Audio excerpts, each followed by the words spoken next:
What's up, Green Light Bar? Hey, make some noise. Yeah. All right, welcome to Playlisted. Tonight we've got the bucket, the infamous bucket. People have already been asking me about the bucket. It's great. Put your name, your song name, your email, thanks man, in the bucket, and we're going to do a bucket poll or two at the end.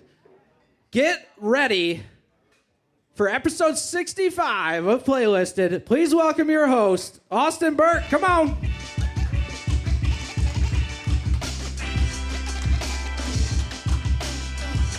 Arriba!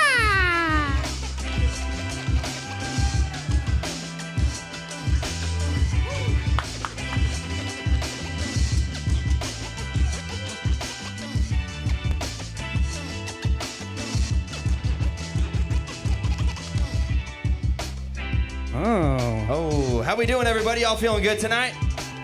All right, welcome to the Green Light Bar here in Nashville, Tennessee. My name's Austin Burke.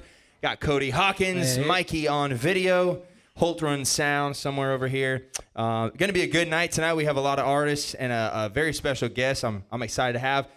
I want to give a quick shout out to all of our sponsors that make this show happen. Obviously, we got a lot of video and sound and lots of things happening, and so they support us and help make this show happen. So I want to give a quick shout out to Truist Bank.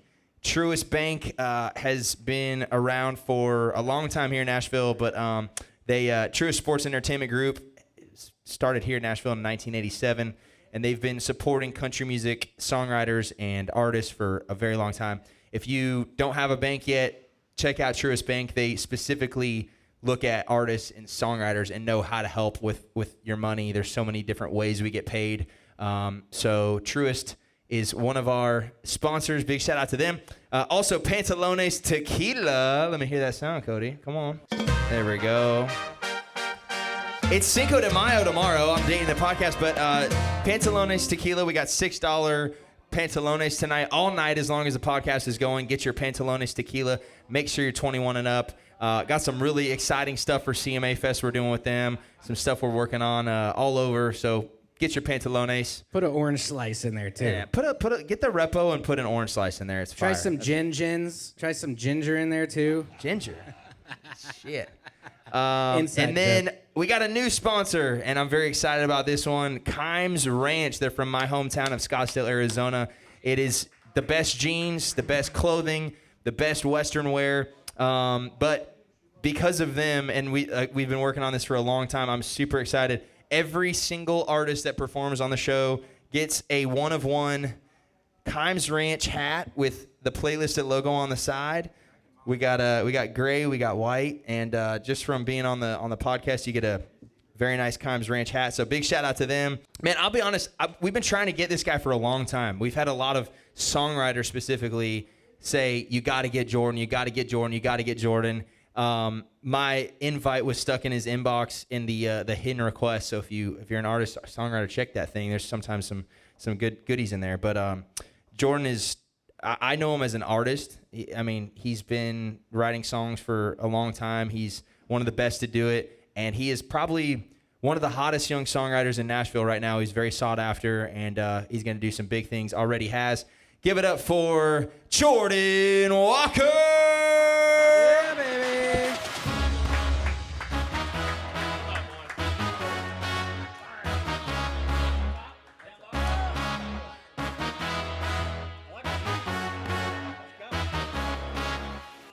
Dude, what if I changed my mind right at the last second and just whacked Austin right in the head? Well, I was going up top, dude. I You know. went down low. You're a bottom. We could have been in the middle. You're a bottom. That checks out. I like He's it. totally a bottom. He just like got it. married too. Oh, Yeah. how's that going? Well, okay. we're starting at the bottom. Now we're here. No, Now that's we're- not the expression. So she's a bottom, or what? What is it? Dude, I'm gonna be so mad if I don't get to say this. Is it Jordan Skywalker?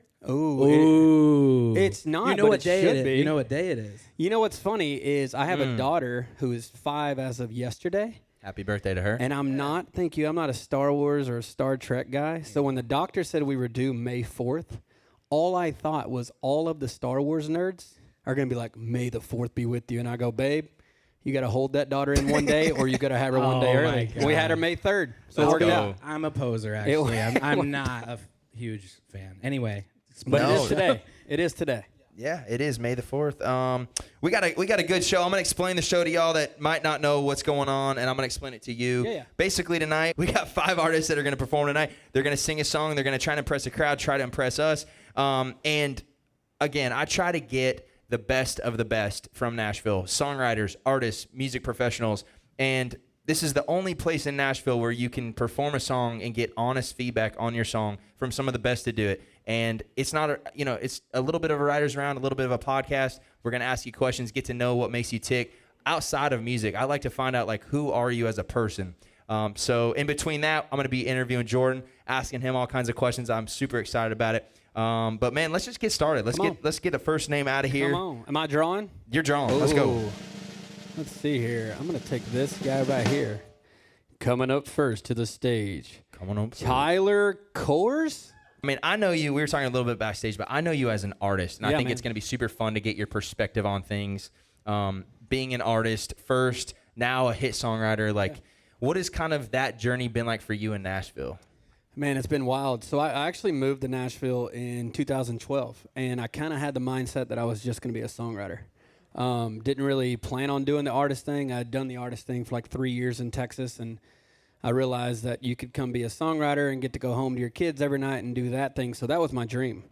And then I met Johnny McGuire, who you know, and we started singing demos together, writing songs together. And the more we did it, people were like, yo, who are you writing these songs with? Who's singing the harmonies on this thing? And, dude, it felt like I blinked an eye, and we had a record deal. We had 3 songs on radio. And, yeah, man, it was just going from full-time artist to songwriter was actually a pretty tough transition because I was coming out of my first pub deal, and I was looking around going like, is anybody going to care about a washed up artist? You know what I mean?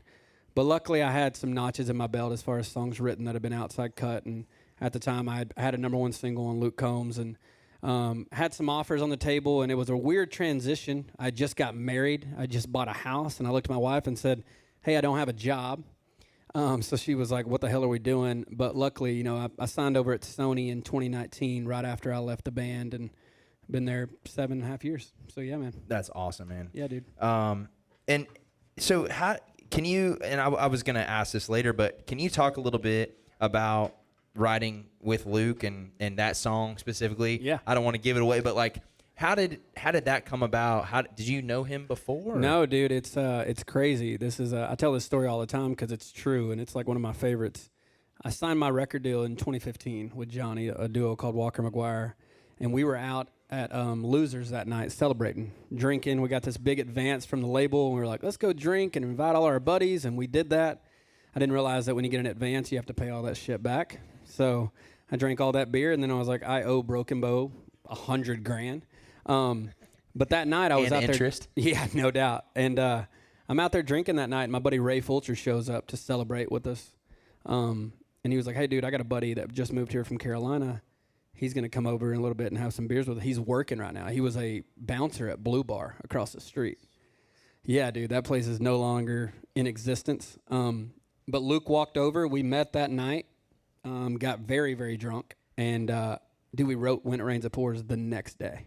I had known him for 12 hours, and that song now has sold 16 million units. So it was like, wow. Yeah, thank you. It was crazy. I didn't know. I mean, when I met Luke, he literally was a bouncer. He had a Dodge Neon that he couldn't drive back to Hermitage because it was such a piece of shit car. And he was just like, dude, well, you're a cool guy. Like, let's hang out. I'm going to be a big star one day. And I was like, yeah, right, dude. I'm going to be a big star. You just got the advance. Yeah, dude. I was like, you can maybe open up for me one day on my world tour. And, yeah, dude, that guy has been, I mean, obviously he's freaking Luke Combs. So, wow. Yeah, that was a relatable song that I've heard in a long time. Yeah. I, within a week, found out my wife and I both need new cars. I mean, we might be able to get away with one. That sounds like really, really spoiled.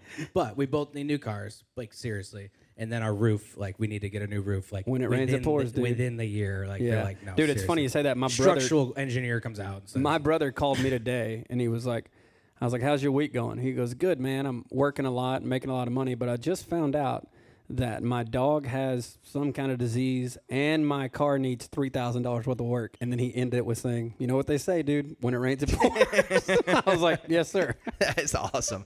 Holy shit. I want to talk a little bit more about that in a second, but man, you ready to go? Yeah. You ready to rock? Right, all right. Give it up for Tyler Kors singing his song "Healing Side of Her." Come on.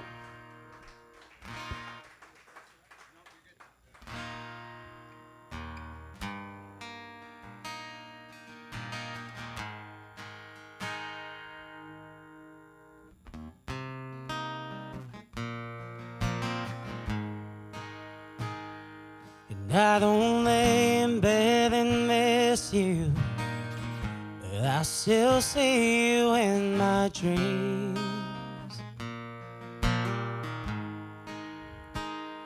And I don't change the station when our song comes on, but it still gets to me. And there are days that I feel strong, I might even sing along. And other times it feels like I can't breathe. 'Cause this old heart is still broken, and the wounds are still open. The bleeding gets better every day, because I've been doing some praying, little life rearranging, and I can see it's finally starting to work. I'm on the healing side of her. And I can go downtown on Friday, but I still can't walk into that bar where we had our last call first kiss, underneath those neon stars. 'Cause I know if I go inside, you'll wind up on my mind. I'll be drinking with your memory in the dark. 'Cause this old heart is still broken, and the wounds are still open. The bleeding gets better every day, because I've been doing some praying, little life rearranging, and I can see it's finally starting to work. I'm on the healing side of her, 'cause time is doing its job, helping me move on. Hope it won't be long, 'cause this whole heart is still broken, and the wounds are still open. The bleeding gets better every day, because I've been doing some praying, little life rearranging, and I can see it's finally starting to work. I'm on the healing side of her.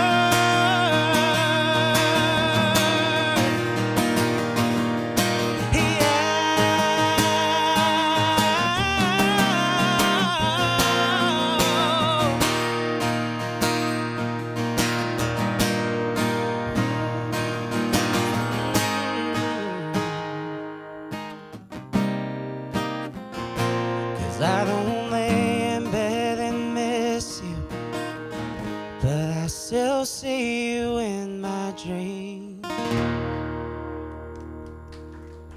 Tyler That was Kors, great. everybody. Man, that was great. Tyler, how you doing? I'm doing great, thank Good. you. You can take the mic off if you want. It's easier. Yeah, dude. Make yourself comfy. Come sit in my lap. Where are you from? And tell us about that song. Yeah, so I was born in South Korea, but I was adopted and raised in a small town called Trenton, Illinois, Okay. town of 2,000, outside Probably St. Louis. played a county fair there. I believe it. We Yeah, had I a was lot gonna of say, them. I've definitely played. We're known for our tractor pulls, y'all. So, Love those. Big fan. but this song kind of fell into my lap. I had a really big success with another song that had that kind of feel, and I did it on a show called The Voice. Yeah. And it kind of has been following me around for the last 5 years. And so when this song came about, I was like, this feels like what people have been wanting from me a little bit more, and people have been loving it. And so it's about when you're in that phase of getting over a breakup, but you're not fully healed, but you're not completely hurt. So Yeah, man. It's great. It's a great song. You're a Thank you. crazy good singer, man. Thank you. That was awesome. Yeah, I want to hear you sing some Rascal Flatts, man. No doubt. God dang. Thank you. Yeah, I wrote down Gary LaVox. No doubt. I saw you write that down. So how did you get into country music? I mean, do you only sing country? You got like a pop register for you sure. also you sound like you've done some theater before, have you? Growing up, I did a little musical theater, but Okay. growing up, in the sticks, I grew up on Keith Whitley Yeah, and man, come on. Waylon Jennings and Dolly Parton and Reba. So I've just always fell in love with the storytelling aspect of songwriting and country music. And when it came time to me realizing that music's what I wanted to do, country music's the only one that made sense. And When you grew up in Trenton, Illinois, it's probably pretty country there, I would guess. Country as shit. Yeah. Dude, I wrote down a couple things. First off, I wrote great singer. I mean, you were awesome. There's a line in the first verse where you talk about your favorite song doesn't get to me.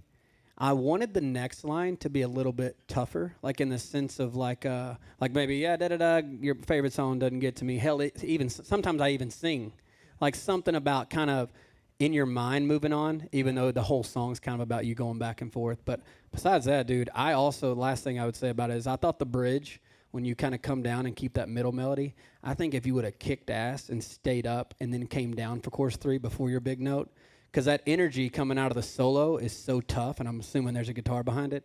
If you just come out and Gary LaVox that bridge and just keep punching people in the fucking face, that's the only 2 notes I had, man. Everything else was awesome. you. Yeah, dude. Absolutely. No, I thought every line in the chorus, it led to the hook, and I loved that. Yeah. I think that it was just a story. It's like you said, like you want to, in country music, you want to hear a story. And I felt it. I could feel the energy. I could feel the passion. Yeah, the images were great. Like everything about it, like the first line about, don't think good I did asleep, and but I still see when I dream. I'm like, I'm immediately in. I'm like, I know what this person's going through. Yeah, no, dude, it was great. So, I'm gonna ask. So, you're from South Korea, born in South Korea, and then you were adopted. How old were you when you were adopted? About 1. 1? So everything. I always tell people, well, most Koreans grew up on kimchi. I grew up on Cracker Barrel. Have you been back to South Korea? No. Never Dude, have. we should go. I'll go with you, bro. You can hang out. That's not. That's the Is that Taco Bell? That's Taco Bell. Cody, my bad. relax, What's dude. the Cracker Barrel? Dude, it's a different shade of brown. Yeah. I'm not Liv Moss. What are we doing here, dude? He's not from Guadalajara. It's Cody's first day. I have such an innocent mind that I wasn't even thinking that. Yes, okay? you were. No, dude. I wasn't. Yes, look at the camera. It's yes, he okay. At least I know where I'm going to go after this. was. Dude, honestly, a chicken chalupa supreme sounds good right now. Can Hey. we Uber Eats it?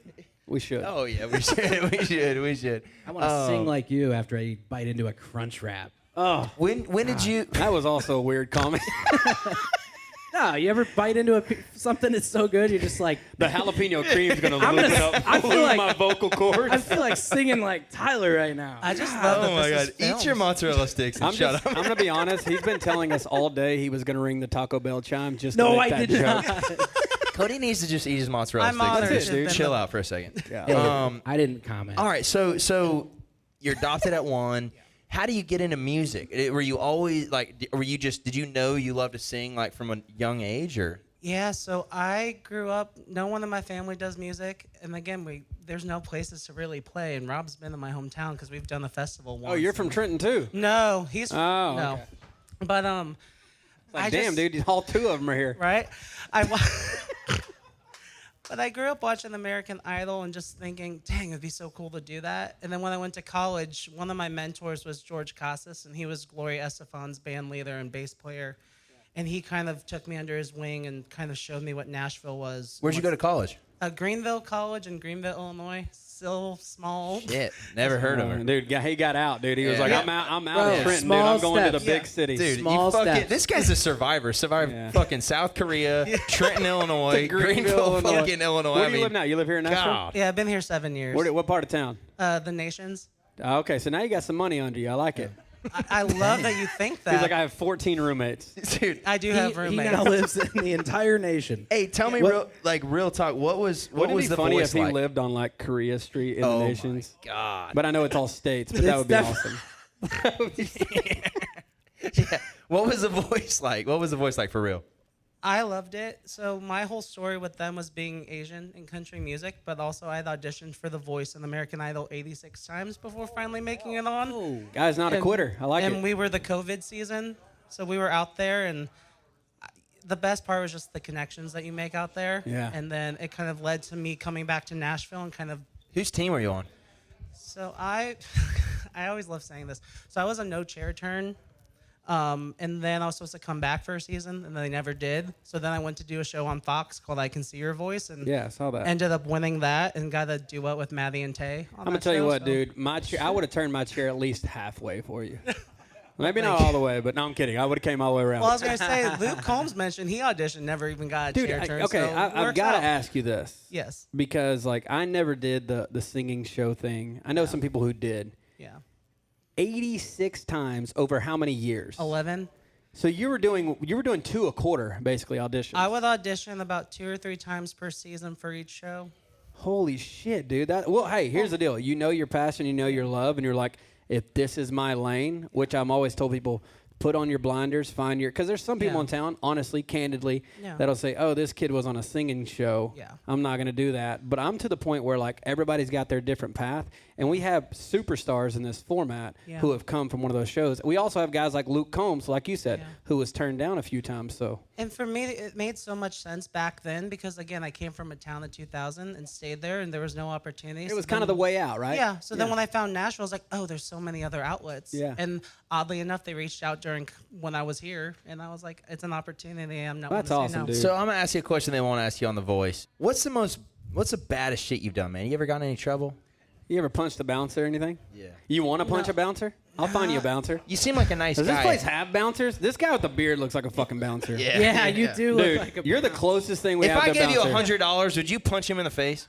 If I give you $1,000, will you punch him in the face? And we don't know him. We don't know him either. He honestly looks like he could fight. He might hit you back, but you can go to the hospital on that grand. I would split it. I'd split it with him, dude. But Hey, I'll give you $500. Let me I've hit never you. done any I was always such a good kid. I know. No I can tell. DUIs. The only nothing? thing I ever did that got in trouble was when I was like young enough where they had payphones at restaurants. I'd call 911 and hang up. Dude, now that And then I got caught at an Applebee's when I was like 6. calling 911 from an Applebee's is about as white trash as a South Korean can get. I love that. I love that. I know, dude. You've I'm never the went triple Tonight, dipper. dude, we're going straight to Applebee's and calling the cops. You've That never is- like hopped in the back of a hearse while I was going to a funeral or anything? Cody, shut up, dude. I could have. My aunt was a mortician, so I could have. Holy. Wow. I What's, took a what- wild guess on that What one. what does your adoptive family do? Like, are they farmers? Like, what are they? No, well, we live next to a dairy farm, but Okay. my mom's an OBGYN nurse, and my Nice. stepdad is a construction worker. Nice. Okay, so they're both kind of in the vagina business. Can I say that? Am I supposed to say that? Are there rules on this show? For I'm my in parents who line. are listening, I did not say that. Mic drop. Dude. Tyler, you're awesome. You need a Dude. fucking... Okay. Well, whoa. Must have been like a bad Wi-Fi Oh my or something. God. Dude, play the Dude, Taco you Bell need Hey, to but give me- seriously, Yeah. hey, We're back. all joking aside, thank you for starting the show off like No, that. you're great, Thank you man. for That was having me. insane. That's a really good song. There's just those couple notes, man. Maybe a tweak on a line or two, and I would honestly on that bridge thing because he's strumming through it. Yeah. I would just keep kicking ass like Gary would Thank do. you. Yeah, man. And my only note is I felt a little bit like you were kind of waiting on him a little bit. Little times of this, nothing you were doing wrong. I think I'm saying no. I'm saying when you're playing and you're on stage, everybody's playing to you, and you need to know that, and you need to not worry about what's happening and just be like, hey, I'm the fucking boss and I'm playing, and you know what I'm saying? Because you set that standard, and so a little bit of times it was like, oh, like you were kind of just waiting, and it was off like tiny bit. Just don't worry about that. Just play, and he's a fucking pro. He's got you. We'll fix that in post. yeah, we'll fix it. Yeah, exactly. It'll tune, dude. It'll tune. That's my motto. It'll tune.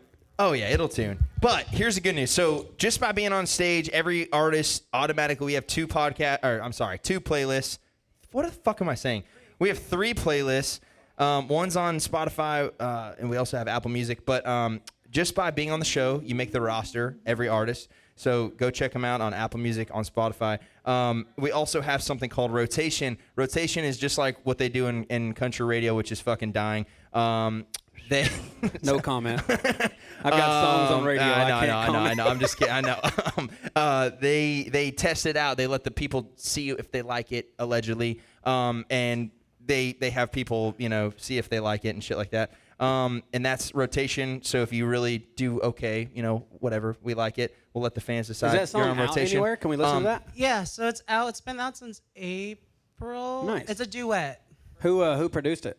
His name is Brandon Wiggers. He played. Okay. He's a That's Pam a Tillis' that's a band wild leader. name. We know it is a wild name. I would have picked the stage name. I've shared many stages with Brandon. Yeah. Shared a house with him for a couple of years. We were roommates, way. and he was in our band for a long time. I know Brandon very well. Dude, he's a good guy. We're gonna move on from that name. Wow. But I'm gonna listen to that song tonight, dude. I appreciate you. It was awesome. But last thing I was gonna say, we have some playlists. It's only happened a few times, but I think that song's really fucking good, man. And it takes a lot to get it to that level. And if you really crush it on the show, you make the A-list, and you made the A-list. Hey! Come on, dude. Come on. Get you a hat. Thanks to Kimes Ranch. There's a hat for you. Thank you so much. Hey, what's your guitar player's name, by the way? Rob Brenner. Rob. All right, here you go, Rob. There's one for you, too. Nice catch. Always shout out your guitarist. All guys. right, Always all right. shout out- Step on that tuner before he unplugs.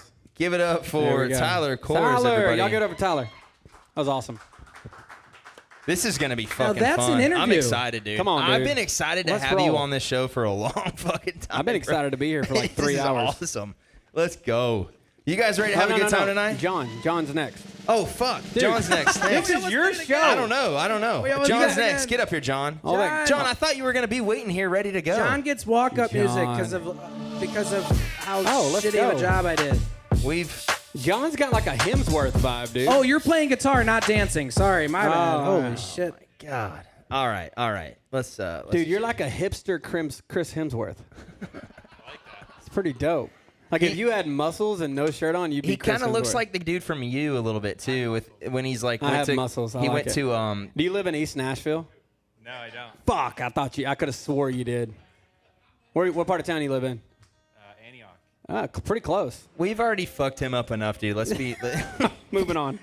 All right, so I want to talk about When It Rains It Pours a little bit more because Yeah. you talked about it in the beginning, but is it true that it's 9 times platinum? Dude, it's 16 times platinum. So now. it's diamond. Does It's that mean diamond? Diamond and a half plus 1. Okay. So diamond's 10 million. So that's what it says on like Wiki or whatever. That's bullshit. Then. But Luke called us in January and it was 15. He texted us in April and said it's 16. It's closing in. Hopefully in the next like 2 years it'll be double diamond, which is it's never. I mean, insane has that to ever say. happened? I don't know. I really don't know. I know there are like 14 or 15 songs in the history of the format to go diamond, and it's one of them. Luke's the only artist with 3 as a solo artist. I mean, he's got ridiculous. 30 million sales on 3 songs. He's probably it's crazy, but yeah, it's 16 million sales.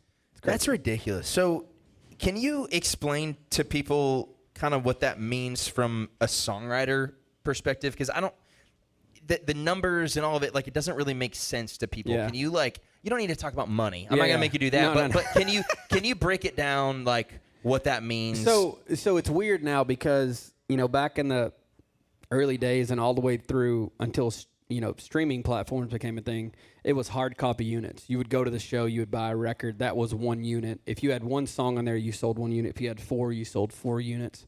But now they do a thing called streaming equivalent. So When It Rains It Pours is 1.4 billion streams on Spotify alone, and it's sold X amount of copies, which somehow they produce out to say, hey, that's 16 million solid units. I think it's 150 streams equals 1 unit. Okay. Is what I've been told. Okay. But Well, that's always changing though. Every couple of years. yeah, it's like, what the heck? they love songwriters at Spotify and Apple. No, they don't, you motherfuckers. Anyway, no, but they I had to say that. I've been waiting all day to say that. But, dude, I don't know exactly how it works. I just know about once a quarter, Luke will text Ray and I and go, hey, this is where it's at. This is how it's moving. And it was the second song he had that went platinum behind Hurricane. And I think he's got Hurricane, Hurricane, When It Rains It Pours, Beautiful Crazy. And there's one more. But he's got he's got 3, about to have 4 diamond singles. So I don't know how the math works. I just know that he said we've sold 16 million copies, which is insane because the day we wrote it, I barely had a pub deal. Ray didn't have a pub deal. Luke didn't have a pub deal. And now we're looking up, and people are like, dude, that's my favorite Luke Combs song. And we know radio stations are saying, I played that song 10,000 times in the last 10 years. It's been an insane blessing. When you wrote it that day, did you think it was a hit? Like, was there any inclination? So we were so hungover, like massively, massively hungover, that we wrote it. And the first thing we thought was, who can record this? Because we were all trying to cash in. And I immediately thought, this is a Brad Paisley song, right? Like, this is down the middle Brad. It's fun. It's cool. It's up-tempo. It's got a cool hook. It's clever. It's witty. Let's send it to Brad. So we got it to Brad's people, and they said, thanks, but no thanks. And then about a year and a half later, Luke was like, hey, I'm cutting a record. I just signed a record deal. I'm going to put this thing on the record. And then I was standing in a bar in Key West, Florida in 2017 in May. And he walks up to Ray and I and goes, hey, man, Hurricane's number 3 on country radio. I just played the whole record for about 15 radio execs, and 12 of them told me I will add When It Rains It Pours on Monday. So we're going for ads June 1. And, dude, it was a number 1 in 19 weeks. It went number 1 on my birthday. No way. It was insane. Are you serious? It was one of my favorite moments of my life. I was in Boise, Idaho at the knitting factory playing a radio show with my best buddy, Adam You're Craig. the best, by the way. Yeah, they're a lot of fun when you're doing it with your boys. When you do them solo, they suck ass. I was actually joking. Yeah. Well, no, I love guitar pulls. Like, I love guitar pulls. Those are cool. Those I'm are talking my about favorite. going to the radio No, when you're going to station. radio stations and being like, hey, guys, thank you for the 24 listeners that came out, and my song's going to die at 48. I appreciate you guys. But this was like a guitar pull kind of vibe. And about 10:15, we're going on stage at like 10:30. Adam Craig comes up to me with a shot of whiskey in the green room and said, congrats, dude, you have the number 1 song in the country. And I go, motherfucker, don't jinx it. It doesn't go number 1 till midnight. And he goes, on the East Coast, you dumbass, it's been midnight for 15 minutes. You have the number 1 song. And I got, a lot of my stories end with me being inebriated, and I got so drunk and threw up on the plane ride home on Let's my birthday. go, dude. It was a good time, man. Let's go. It was a good time. And it's like falling from the top of this fucking plane. You're like, when Yeah. it rains, it pours. I just stand up and I'm like, open up, motherfuckers. That was before you went on stage? That was right. Yeah, I went on at 10:30 yeah, in you're like Boise. 3 so hours. Oh. yeah, at least 2. 2 hours. I don't know how time zones work, but I think we were 2 behind. Well, I don't this- know why this- you were at a knitting factory. I'm still trying to figure that out. Well, that's the name of a venue. If you would just fucking idiot. Google it. I've played there. This is my last. It's a good room. This is my last question on that song, but it's a big song. You gotta talk about it. Is there anything that maybe it's so massive? Is there anything that people might not know about what it means to you, or any line in that song that's specific to you? Anything? So I think the uniqueness of it is, obviously you can tell I'm an idiot and I just like to have fun. When Luke had the idea, because he had the title, he literally wanted to write it like, my girl broke up with me. I walk outside. Tail lights fading. It's fucking pouring down rain. When it rains, it pours. And we tried to do that for like 30 minutes. And I was just like, what if we say, when it rains, it pours, but it's literally your girl's leaving, and then you have the best 3 weeks a redneck has ever had. And for some reason, they were like, yeah, that's smart. We should do it. And it worked. So I think the uniqueness of it actually being a fun song was kind of where I spun it, because Luke was just going to write it as like a good old-fashioned country raining song, which probably would have been great, too, with him singing it. But luckily, we went the other way. That's awesome, man. Yeah, man. I love it. Well, we owe a big apology. I'll let you apologize. Oh, dude. Yeah, Cody. we did a little Lay mess it on up, thick. Little mess up. I apologize personally to John, but dude, I think you're coming back better than ever. He's been waiting this whole time. He's been trying to get home to get his Uber Eats order. Jesus, we got to get him going. All right, I'm John, a cook. I don't do Uber No, Eats. please, you do. John was on a few weeks ago. Cody fucked up the audio. Told them that. He's back on. So hold on. John What was on. song- John was on, and what happened? What song are you singing though? What song are you singing? Way with words. Way with words. All right. Everybody give it up for John Worthy singing Way with Words. Oh, good player.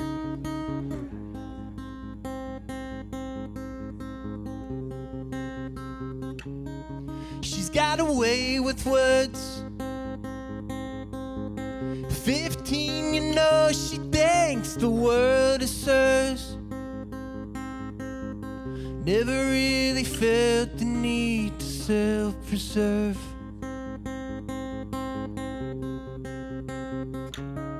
She's got a plan, you see. Rich and famous by the time she's 23. Ain't it nice to be so young and so naive? Nothing gets in the way of childish dreams.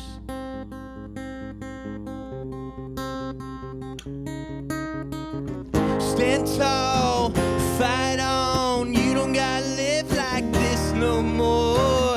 I feel your pain. Never give up, this life will change. Oh.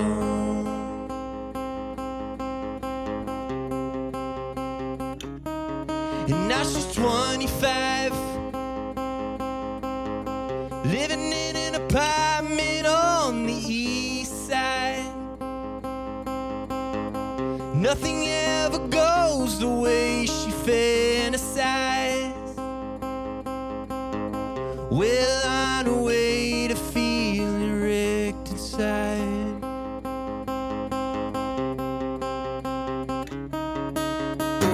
Stand tall, fight on. You don't gotta live like this no more. I feel your pain. Never give up, this life will change. So long to youth. Look at all the ways you've fallen through. I feel your pain. Never give up, this life will change. Ooh, ooh, ooh,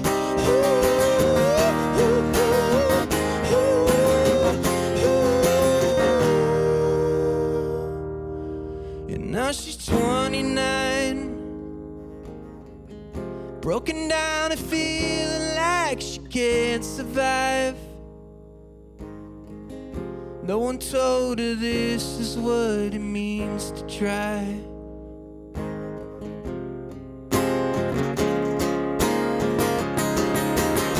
Stand tall, fight on. You don't gotta live like this no more.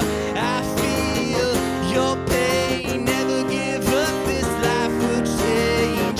So long to youth. Look at all the ways you've fallen through.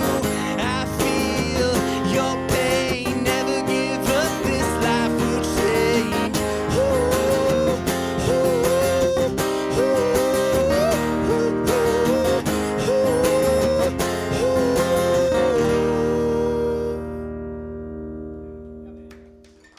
Hell yeah. Thank you, thank you, thank you.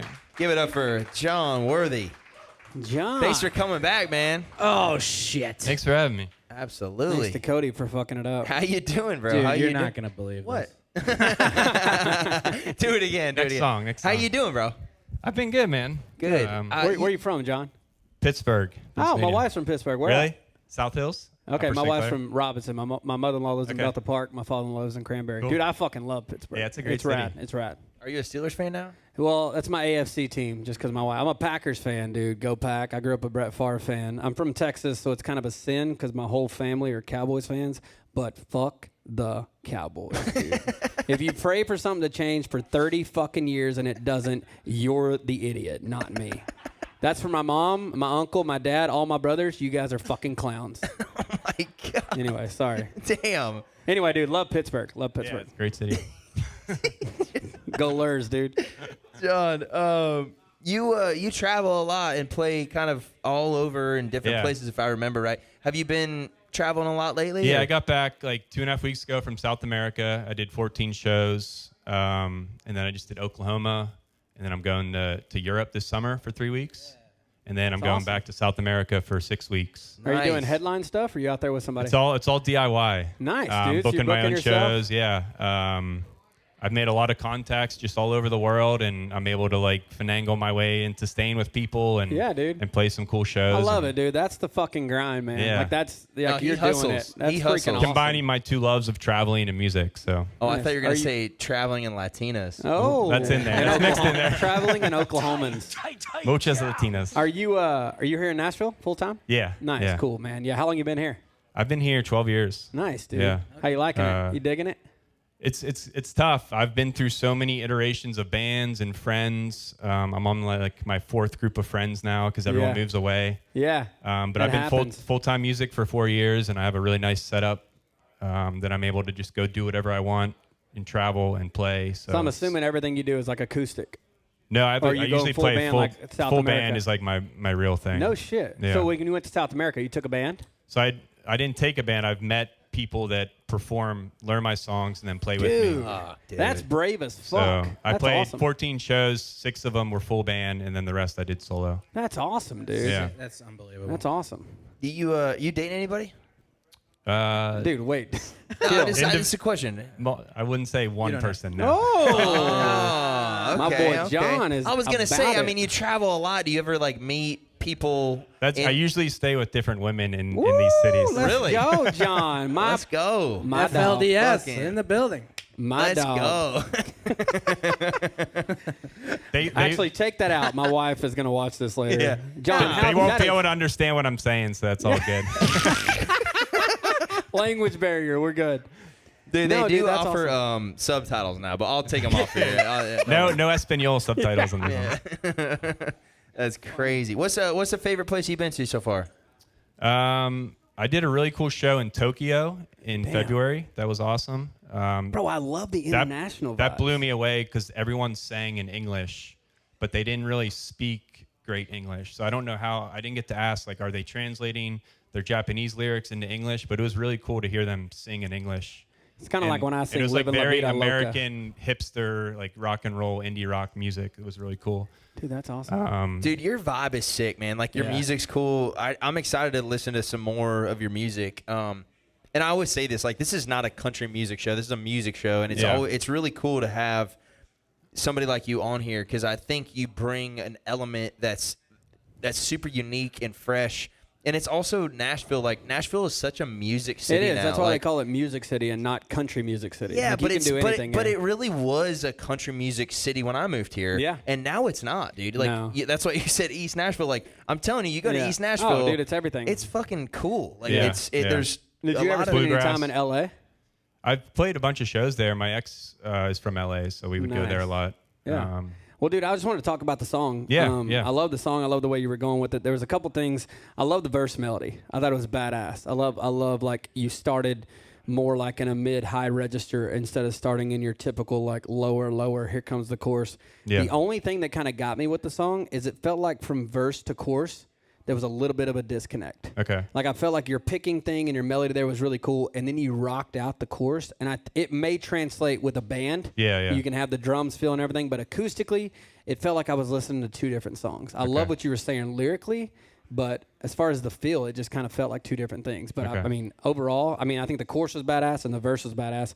I just don't know if those melodies were the same song. Yeah. Does that make sense? Yeah. Yeah. I can see the production helping make that. totally. I think It's a totally different song. It's yeah. the genre No thing. doubt. It's the Yeah. genre so thing. and that was my note too. And it's just for the acoustic performance. I think you're going to have to lay back so hard on that guitar. chorus. Yeah. You're going to have to almost feel like you're playing it so slow. Yeah, because yeah. the verses, it was a tempo thing for me a little bit. It was, I think if you lean back almost like too slow, I think it will feel how you want it to feel. It's almost like, to me, acoustic, if verse 1 and chorus 1 would have been the picking thing, and then by chorus 2, you're fucking kicking ass. Yeah. Because we've already heard the chorus where you pick it. If it stayed in that vein, and then chorus 2, you're like, all right, here I fucking come. It Right. might translate better. But I think from verse 1 to chorus 1, it felt like, oh, shit, I didn't see it coming, Yeah, which yeah. could be a good thing. Fuck, what do I know? But it's also one of those things where, like, if you're picking the whole verse 1, chorus 1, and then verse 2 you pick, and then by chorus 2 you're kicking ass, that could translate a little better acoustically. Yeah.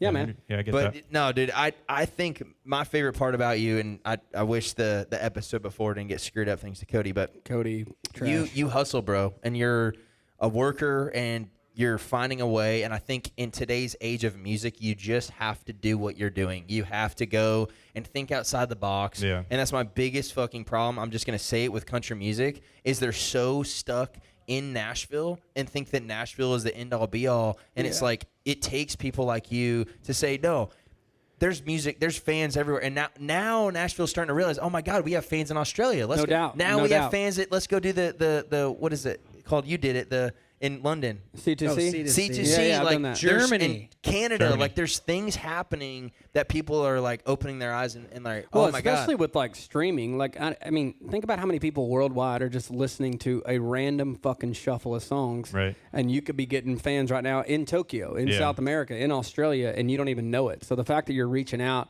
making these connections, hooking up with chicks, that's fucking dope. Yeah, dude, it's cool. Have you ever almost gotten arrested in a foreign country? No, I've Just make something up. Say no. yeah. The funniest thing that's happened in a foreign country, I played in the Philippines, and there was a band, and they said, what songs can we play with you? And I said, how about Rockin' in the Free World by Neil Young? So they go up and they go, we have a special guest tonight. We have Neil Young from the United States. A little misunderstanding there. Did you go I with just went with it. There was- Yeah, dude, I don't that's speak awesome. any Tagalog, They're so like, I dude, couldn't he say. looks young, bro. He's crushing. Neil kind of fucking very young. That's awesome. John, how old are you? Illegal. I'm 35. 35, dude. Yeah, I'm the Yeah. same age, dude. I can appreciate the grind, dude. Yeah. I respect the shit out of you. Thank That's you, man. awesome. What's Appreciate something that's like super normal here, legal even, that you did while you're over there and you're not supposed to be doing that? In South America? Or anywhere. There's less roles in South Yeah. America. Oh, Have you true. ever been outside of Nashville? All right, I guess I'm talking about like all the European countries that like weed is like a no-go or stuff like that. Just say weed. Well, Europe's like pretty progressive with weed, I would say. Cody, And Cody. drugs. That's something new here. Cody, you have the mute button for your mic. All I know is every time I've been over there, the tour manager, everybody's like, do not bring any of that stuff. Do not do it. Do not do it. You're going to get all us all. Well, yeah, can- because your tour in- manager has to deal with your bullshit. He is his tour manager. That's right. He's like, if I get caught with weed, I'm gonna be like, fuck yeah, in that's my Amsterdam, shit. you can buy mushrooms from a store. You can buy humans Okay, no, in that Amsterdam. Amsterdam is an exception. Oh my god! I think. All right, I was trying to dig up. Allegedly, I was trying to allegedly. dig up some dirt. It didn't work. Fucking John, Cody. you're the man, dude. That was Yeah, I awesome. John. appreciate that. Anything you want to? Anything coming? Any music coming out or anything you're excited about? I just released a song that I'm pretty proud of. It was it's called Lucky Charms, Bugs Bunny. It was produced by Felix Snow. He's worked with like Katy Perry, Little Uzi Vert. He has like a really cool pop R&B, Okay, give me hip-hop a background. 10-second synopsis of that song. Yeah, I'm did so- you write I'm it? so curious. Did you write it after? I have a 4-year, a 5-year-old, So, and a 2-year-old daughter. It's not Who- meant for them. Okay, I won't let them listen to it. Imagine like we American had- Beauty, the movie, Okay, never like saw it.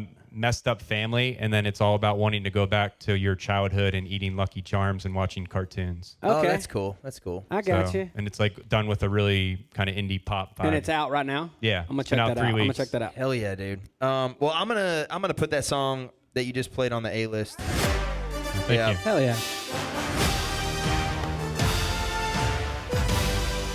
And if you're watching this show on YouTube, if you're here in the crowd, follow John Worthy, support him, and there's very few people that are hustling like you, and Yeah, I bro. respect that. It's It awesome. really Thank you, man. I appreciate takes a that. lot to Cheers, go dude. and do what you're doing. So keep up the hustle. Thank you. And you need Keep more. on rocking in the free world, dude. Yeah.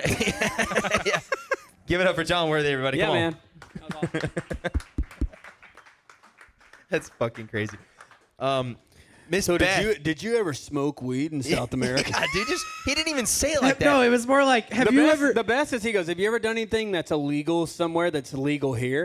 And it's like, You know what I'm the fuck talking are you about. Have you ever? I gotta about- train him on how to he's ask talking questions. about Epstein Island. Like, that what the Miss- fuck- stuff Miss- that has crystals on it, and it's green. Miss Beth, can we get another round of drinks up here? Yes, ma'am. If you Can we don't get mind. 3 shots of Panelones tequila? No, I just don't- whatever we're I don't drinking. know if- I like whatever we're that. drinking. I'll do it. Yeah, All I'm right, in 3 tequila. yeah. 3 shots of Pantalones, and we'll do whatever we're drinking as Yeah, well. thank you, Miss Beth. Give it up for Miss Beth back there. Let's go. Beth.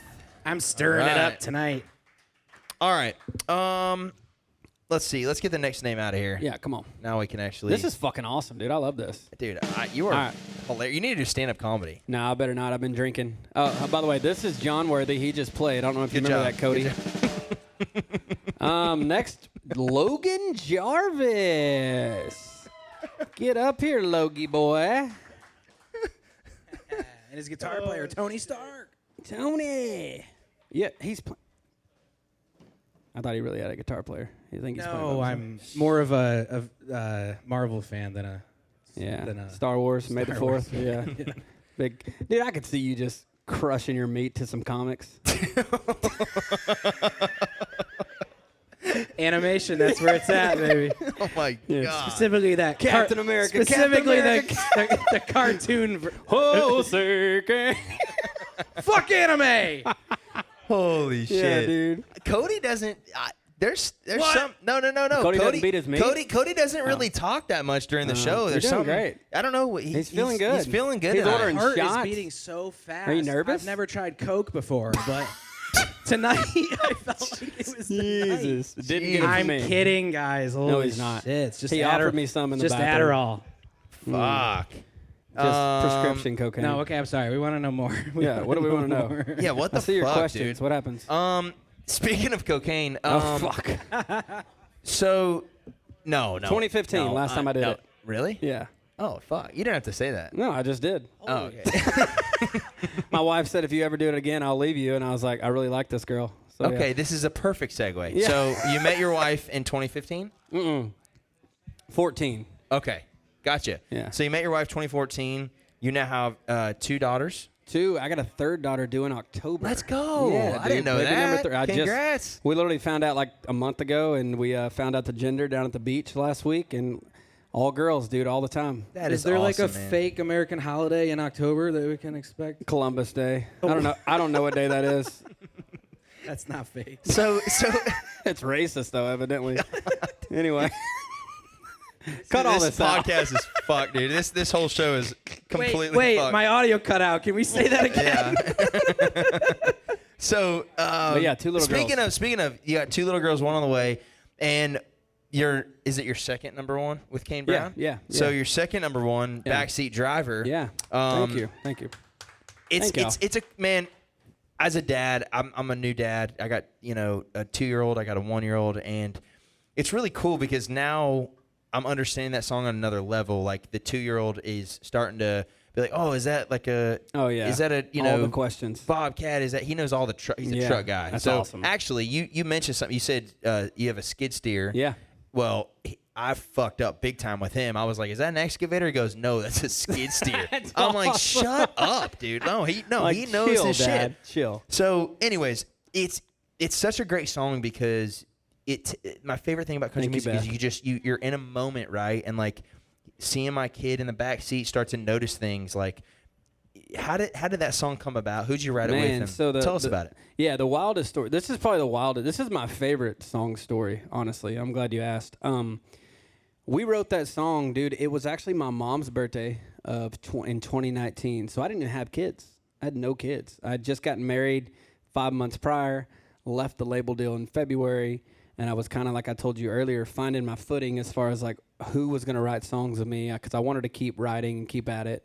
Because I'm a firm believer that writing songs is like working out. Like the more you do it, the stronger you get. Like it's just like every day try to be creative. So I was out there every single day writing songs, and I was writing a ton of songs with my buddy Jacob Davis, who's an incredible songwriter. Got 3-4 number 1s now. He's brothers with Jordan Davis. They've written a bunch of great shit. Song of the Year, Buy Dirt, that whole stuff.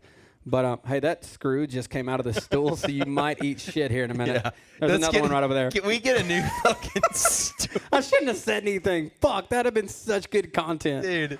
We were writing songs. Jacob had 3 daughters at the time.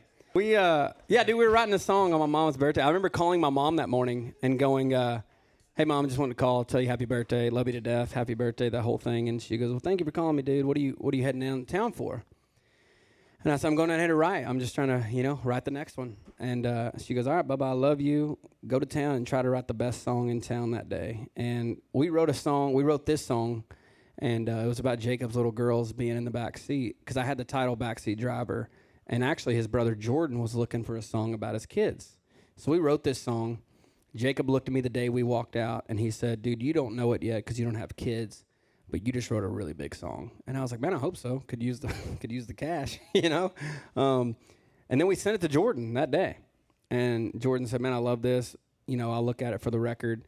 2 records later, we're like, yo, what's going on? Like, And I just got, I was drinking some bourbon one night after I put my girls down 6 years later. You know, I had a 3-year-old and a 1-year-old, and I said, I'd been writing songs with Kane Brown, had a couple cuts on his record, and he was looking to wrap up the record. And he said, man, if you have anything that you think fits me, send it to me. And I was just thinking, his daughter's like the same age as my oldest, and I was like, I'm just going to bounce this to him. And dude, literally 3 weeks later, I was in Texas with him, and he was like, we're going to radio with that next month. And it was just mind-blowing. But it's one of those songs, people always ask when you write songs for them, what's your favorite song you've ever written? And this one is hands down not even close to my favorite song, because I got to watch this song come to life. Because when I wrote it, I had no kids. And then as my kids got older, it was like, hey, Dad, why is the bus yellow? Why is that cow brown? Why is the sky blue? And, you know, you're just making up bullshit. Like, I guess so people can see the yellow bus. I don't fucking know, you know what I mean? And, but I literally said that. But the best part was one time my daughter asked me, why is that bus white?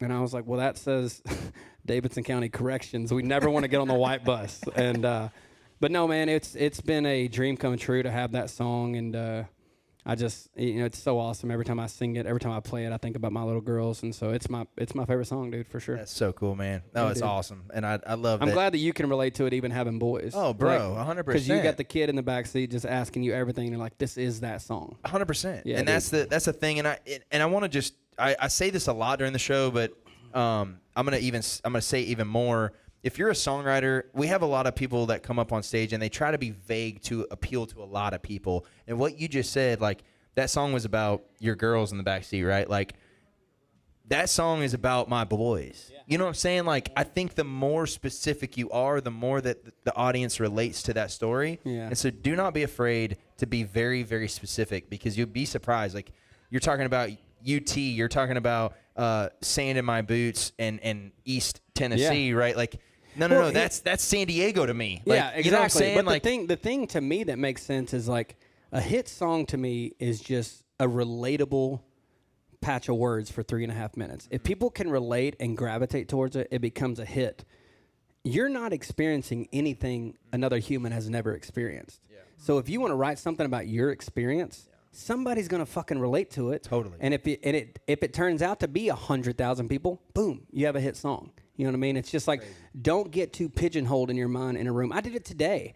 Like, you'll sit there and write, and you'll go, would anybody fucking think that? And it was like, well, I just thought that. And all I am is a dude from Texas. Somebody else is gonna get that. You know what I mean? And that's kind of the whole mantra is like, don't overthink shit.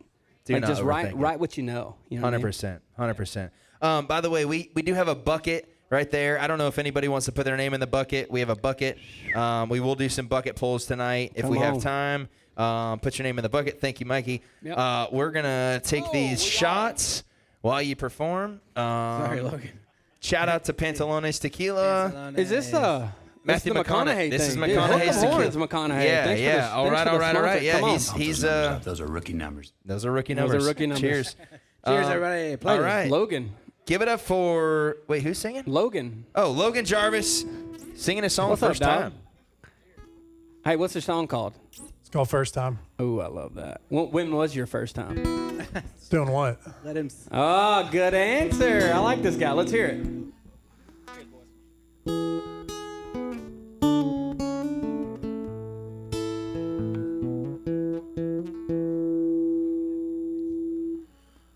One day we're gonna look back. This won't be worth it. We put a stop to us to ease the hurting. But you've got a way of making this thing feel brand new. I misplaced real good reasons to stay away from you. Oh, you make it feel like the first time when I ain't even ready. Back when your mystery was still so sexy. Making this innocent like before it got messy. Make it feel like when we know that it's heavy. Wishing I knew how you made wrong feel so right. Or you wind up living rent-free in my mind. Another pic at the bar with some new guy from the feed on my phone to your front porch light. Always call me up, moving on, get some done for one night. You make it feel like the first time.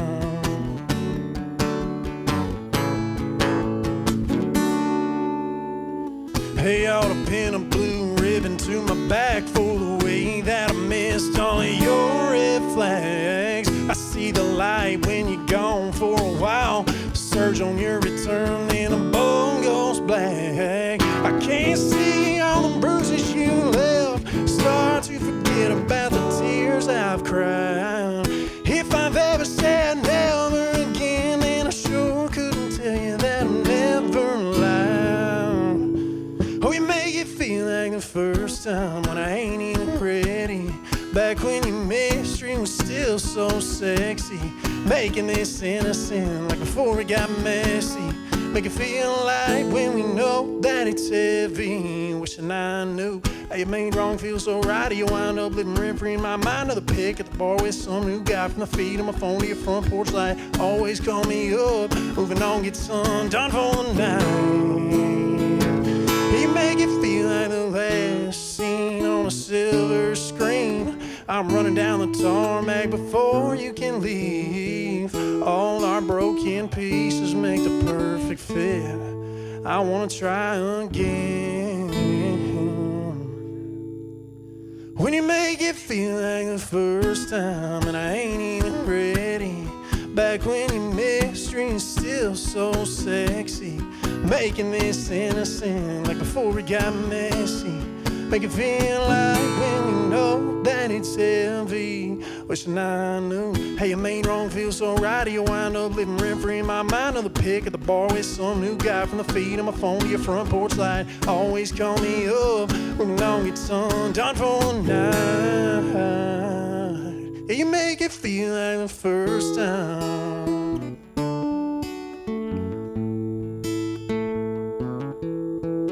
First time, first time. Hell yeah, man. That's awesome. Logan Thank you. Jarvis. Damn. Very cool, where you man. from? I'm from here. I'm from Franklin, actually. All right, so it says here you played baseball at Belmont. I did, yeah. What do you play? Were you an arm? No, I played left-handed hitter. Oh. Yeah. All right, well, hey. I So played check- whatever let me hit. So check this out. I'm on a men's league team called the Nashville Dollies, and we're always looking for a hitter, dog. Dude, I'm going to get that number. I'm down. I'm down. I'm going to hit on you, dude. I'm going to recruit you. You play with Ben Roberts? Yeah, that's my dog. Yeah, it's one of my boys. Really wanted. Yeah. Bro, you're a dolly. You're in. Fuck yeah. All right, we'll talk about the song. my Fuck baseball. We'll talk about that in a minute. Where'd you go to school in Franklin? So I actually went to Franklin High. Nice. So yeah, this Local boy. I got this. I coached at my high school. Nice. After I got done playing. So yeah, shout How'd out y'all to do the that boys. year? Say what? How'd y'all do that year? That I coached? Yeah. We Shitty coach. sucked, dude. Yeah, shitty Yeah, I coach. quit and they got a lot better. I like this guy. I think God was like, "Hey, it's time to do music." Hey, bro, And then I you quit. suck at Music went baseball. better, and they played You know a what lot they better. say, dude? That those that do can't coach. Those that coach can't do. So maybe you're just a ball player. I don't know if I can totally process what you're saying right now, but I'm glad to be here. I'm definitely glad to be here. I like this guy. That's awesome. Bro, that's awesome. What? Tell us about that song, man. Yeah, I wrote that with my buddy Tyler Chase, and I was working an internship for a lady named Missy Gallimore in town. Oh, dude, I live my life one Missy Gallimore pass email at a time. All she says is, I'll send her a song, McGraw, ? And she'll just say, pass, Missy. That's it, 100 times. Yeah, it's. That's her thing. I tried to get her to pitch that song to Lainey Wilson, so Oh, and yeah. she kindly passed. Yeah, so passed, dude. At Missy's least the she best, says though. kindly in front Missy, of it. no, Jesus. Missy's the best, and She's she, awesome. She had really been just talking about. I was just working on the business side, but she was talking about disruption. She was like, "You got to be disruptive if you want to get people's attention." That's probably a year or two ago, and she was talking about even in songs like melodies, like Yeah. it needs to change. And so Tyler and I, we were not published writers, but we were pretending that we were. She was letting Yeah. us write in there That's after awesome. I got off work, and I was like, "Dude, let's just change it up and change it up and change it up." And Tyler's one of the most creative guys. He Dude, was I totally love all the down. different vibes around. I thought the chorus melody, like the way you went, that shit was awesome. We were talking about it, dude. If FGL gets back together, that's the one. The boys. That's the boys fucking- are back. Yeah, I mean, it looks not like an it. They if. went on I don't think a it's an ski if. trip. They went on a ski trip together. I dude. heard We about might it. be Yeah, on they that. went on a heard it's hike. not an That's if what they anymore. A said. hike. Yeah, we went hiking, dude. I think they're just looking at their accounts and they're going down and they're like, we need about $50 million next year. Boys. Good for them. I mean, no, man, that's a killer song. No, it's Thanks a great much. it's a great song, and I think it is different, man. But it's familiar too. Like Yeah. if it's Sam But the Hunt. thing is like you looked around, and everybody in the bar was just doing this, and it's like if you're making people do that, bro, that's check one. Like, you know what I mean? Like nobody's like, let me get another drink. They're all just like. The only thing I will say, the only like negative thing, I wish the bridge. The verse 3 that you did. Yeah. I wish you would have changed that melody because you've done that melody verse 1, verse 2. Yeah. I wish because you've done so many switches. I wish there would have been one more like anthemic thing that Yeah. was like a big whoa or ooh bullshit that we all tend to fall in love with before you get back. That thing's cool. Yeah. But if you can go get a note in the bridge, I think it would make it stand out anymore because that third chorus could come down, come back in at like beat 4 and fucking kick ass. That But makes sense. I thought everything was great. I thought lyrically it was awesome. I just wish that bridge had its moment. Yeah, you know what I before mean? back down. Yeah, down something course, cool. Yeah. Logan, are you more of a songwriter or an artist? I kind of showed up thinking I was just going to be, or I guess I graduated. I was already here. But Did you I, major in songwriting at Belmont? No, I didn't. I wasn't good enough, and I mean, I didn't even have any work. I didn't know anything. Yeah. I didn't know anything. So Dude, I was just nobody like, fucking knows anything in this yeah, town. You're fine. I had Crazy been kind that of people like, sell that though. Yeah.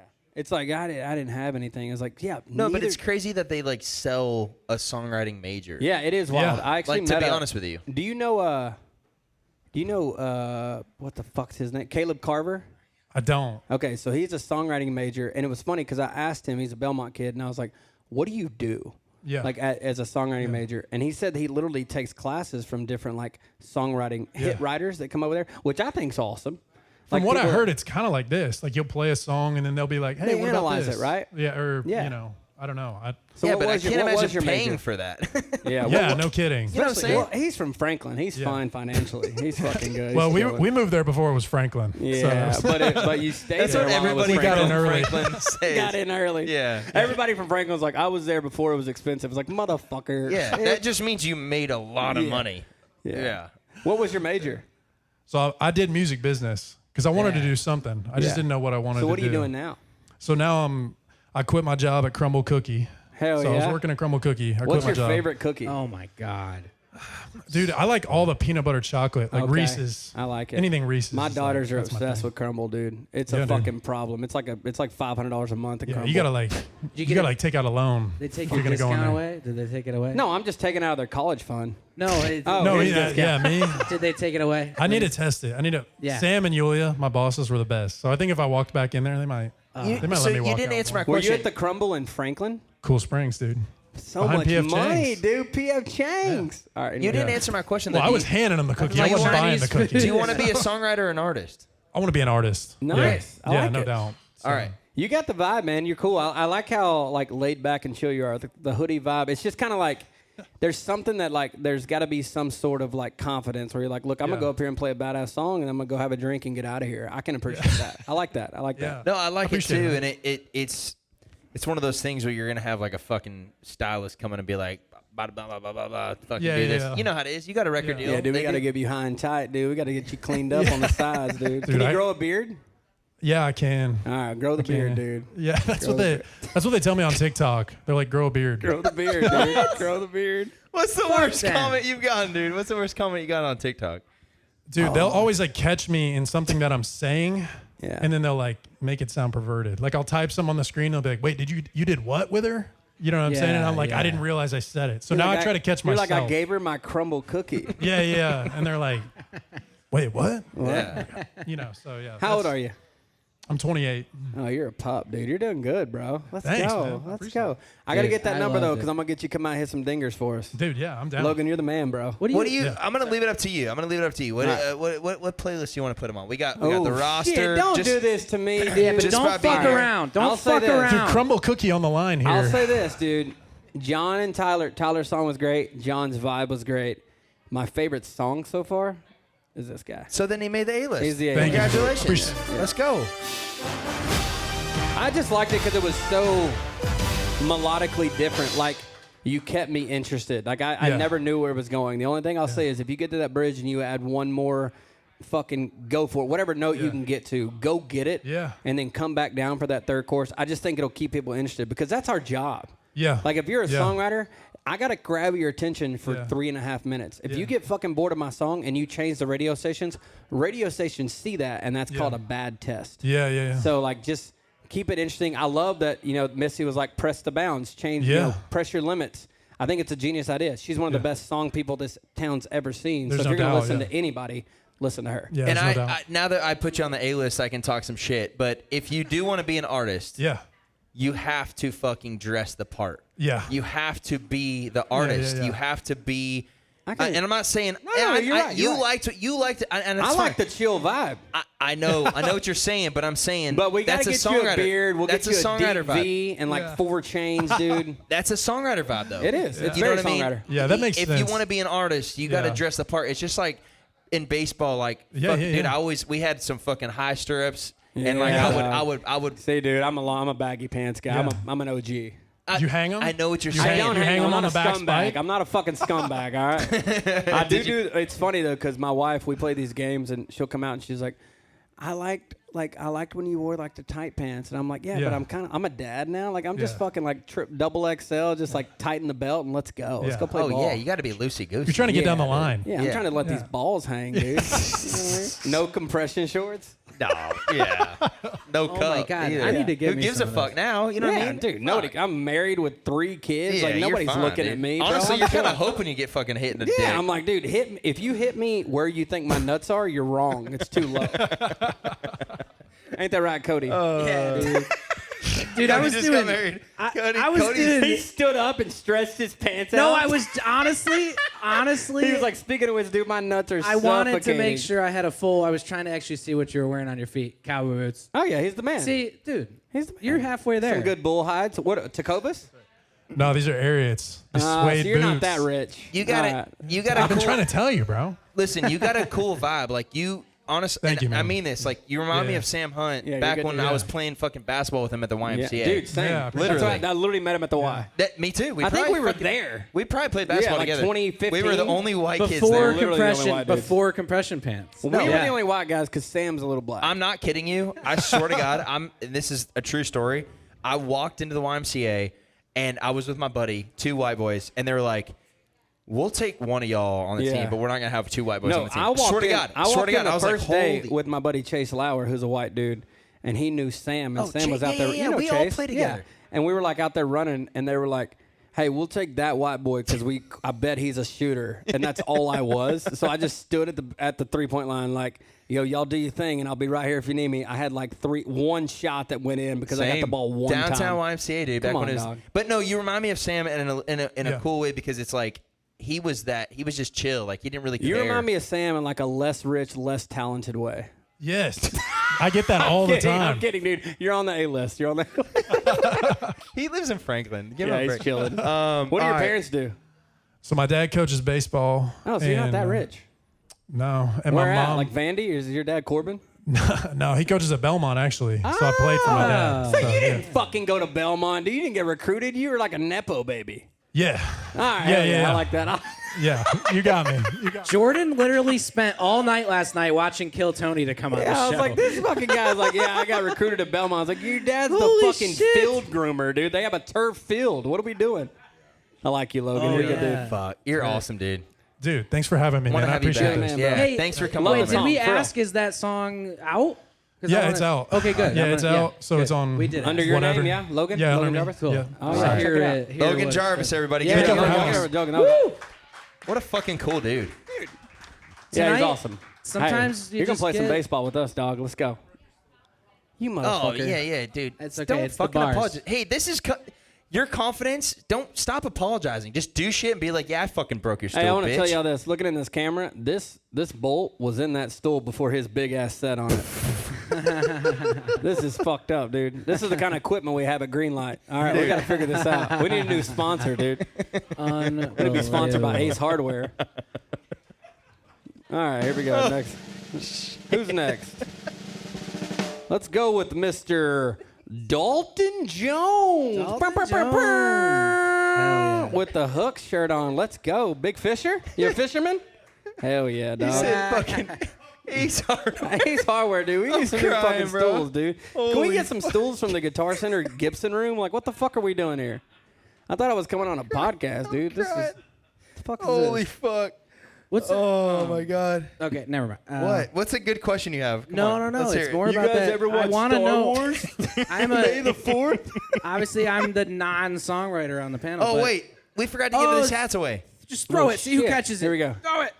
Who didn't get a hat? My boy didn't get a hat. Right back here. John didn't get a hat. Come. John, here you go. Where's my baseball player wannabe? Right here. Hell yeah. And then John's right here.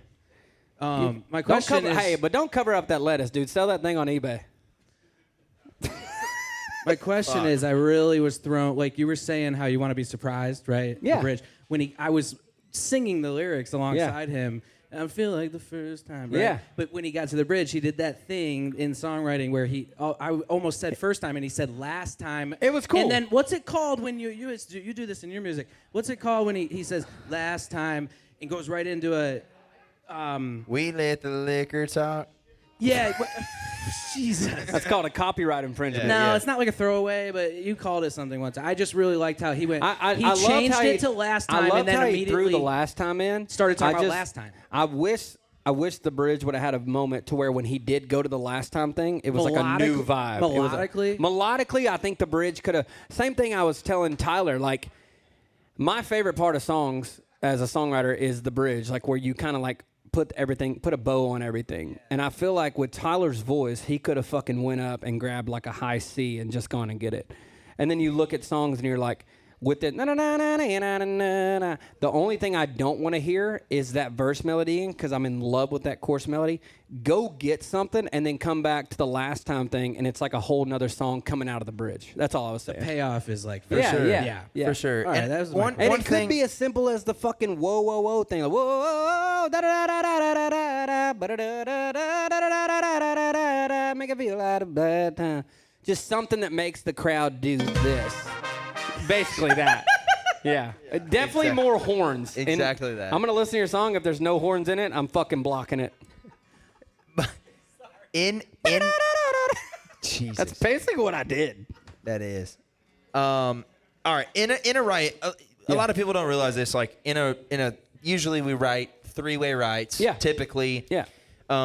You kind of all have a synergy of vibe, right? Yeah. Like there's usually like a track guy. There's usually like a Lyric top guy, line guy. melody guy. Yeah. What's kind of your role in the room?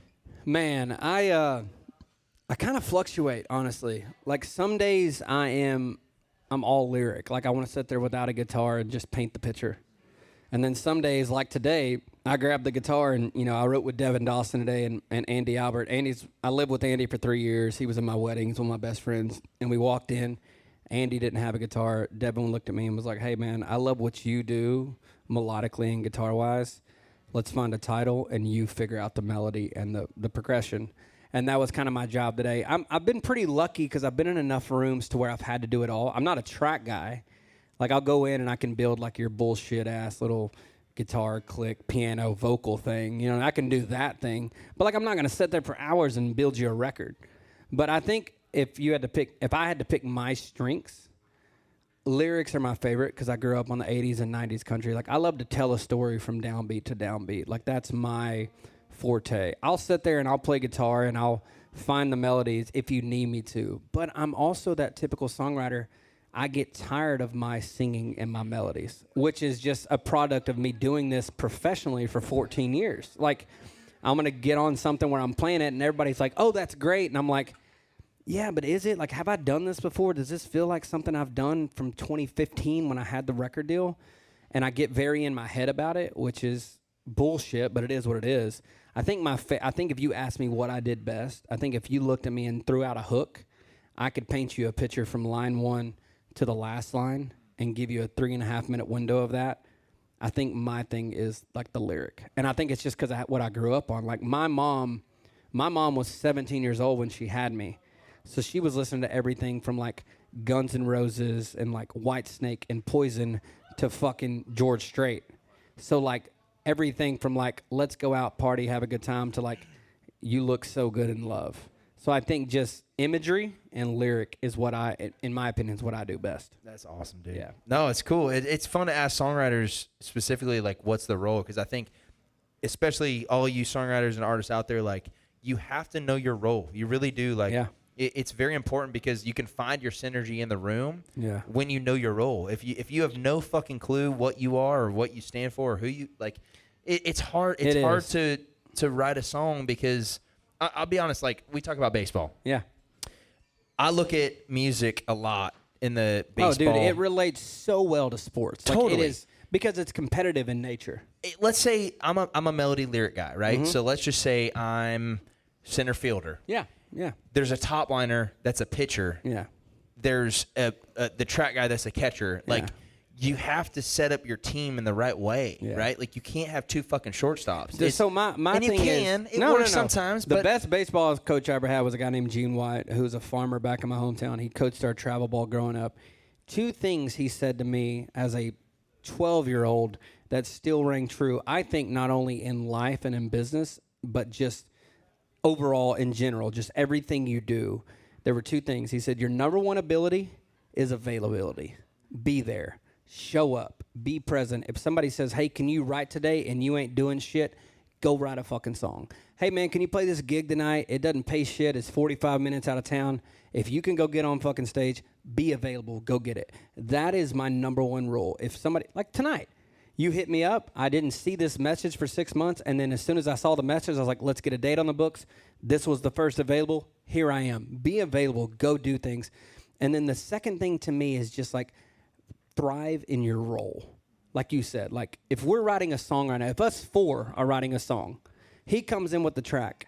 He comes in with the idea. And you and I are the lyric guys. Don't get in their way.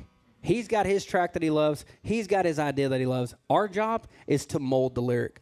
Thrive in your role. Like, it doesn't matter if you're the everyday shortstop hitting leadoff or if you're the eighth inning setup guy. When you go out there in the eighth inning, you better fucking do your job. And guess what I'd like to say, too? Every fucking pitcher was a starting pitcher. Yeah. Every pitcher in the big leagues was a starting pitcher At some and was point in their the career. best starting pitcher That their in high their school high has school, ever seen. in their college. Yes.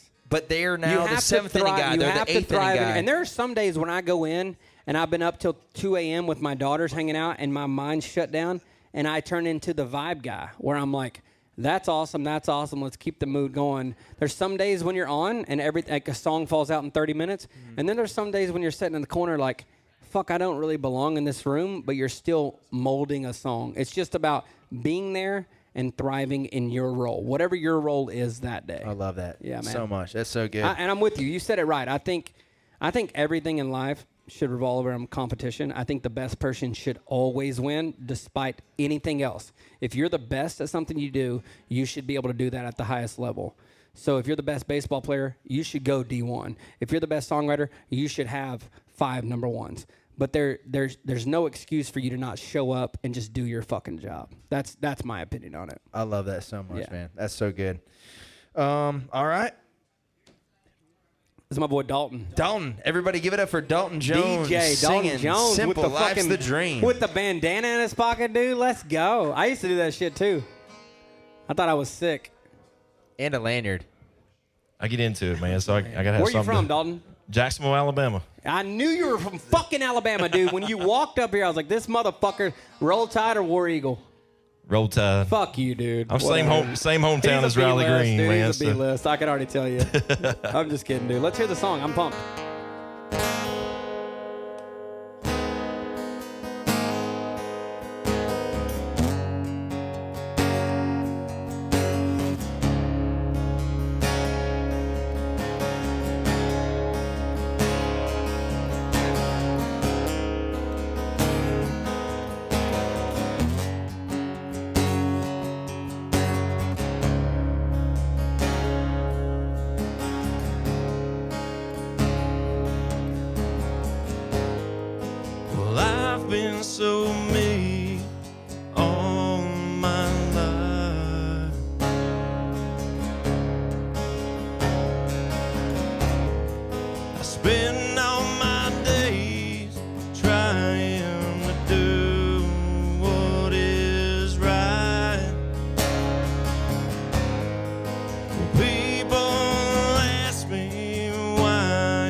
wanna be a good man and walk the straight and narrow. Keep my word and lend a helping hand. Live like my daddy taught me, even when this old world she don't understand. A good man is who I am. It's what I was born to be.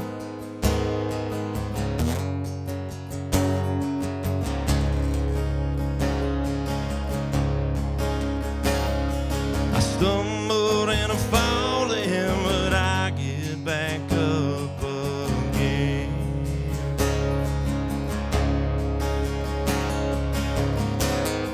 I'm trying to walk a narrow road in a world that's full of sand. And I ain't perfect, Lord knows I never will be. And I pray every day you'll keep working on me.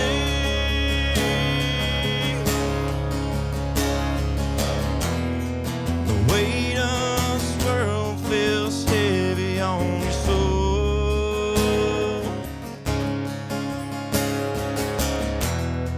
Remember that grace is greater than the things I can't control.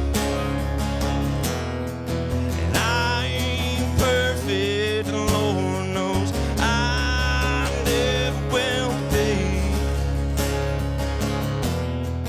And I pray every day you'll keep working on me. I just wanna be a good man, walk the straight and narrow, keep my words and lend a helping hand. Live like my daddy taught me, even when this old world she don't understand. A good man is who I am. It's what I was born to be.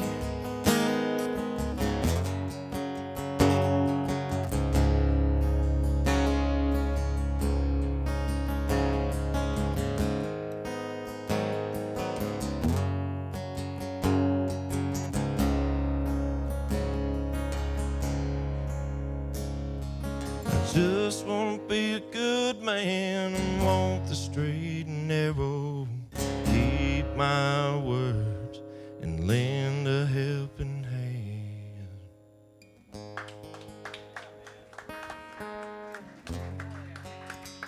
Oh, you playing the long outro? You playing the record? I like it, dude. Yeah, right. Dude, that's all. Y'all get up to Dalton, Ryan. That's awesome. Let's go, Dalton Jones. I love that. You are you a fan of Chris Knight? You don't know Chris Knight? I probably should, but Okay, so check this out. all right. I immediately, when you started playing, I got big Chris Knight vibes. He's a Kentucky boy, wrote a couple hits, but he's mostly just put out records by himself. 100% writer. He's one of my dad's favorites. He's one of my favorites. If you don't know who it is, you need to look into him because I'll your do it. vibe, like the drop D thing, like just kind of speaking your truth and not worrying about what other people fucking think. Right. It's very Chris Knight, which I can appreciate. I like that. I appreciate it. Yeah, man. So you're from Alabama. Yeah. Tell us about that song, man. So, I'm a storyteller, and every song that I write, it comes from a real place. And you know, this song, my whole life, I've just tried to treat people right and do the right thing. And you know, it's when you're like that, people take advantage of you a lot. And so I just had a situation where somebody really was just taking advantage of my good graces. And there was a point there where I wanted to not be the good guy, you know, because I have a bad temper and sometimes it comes out. And I was like, you know what, that's not who I am. And that's where that song came from. Good for you, dude. That's Yeah, man. awesome. Yeah. That's awesome. Yeah. What was that situation? Like, can you explain a little bit more? You don't have to tell everything. Just tell us, like, No, tell us everything. tell Okay. us. Did you? Was it your wife? So we can better.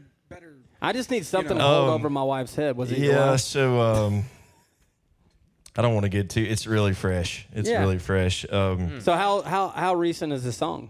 I actually just wrote this song like a month ago. That's awesome. So it's dude. brand new. Yeah. That's brave, dude. Good for you. Yeah, man.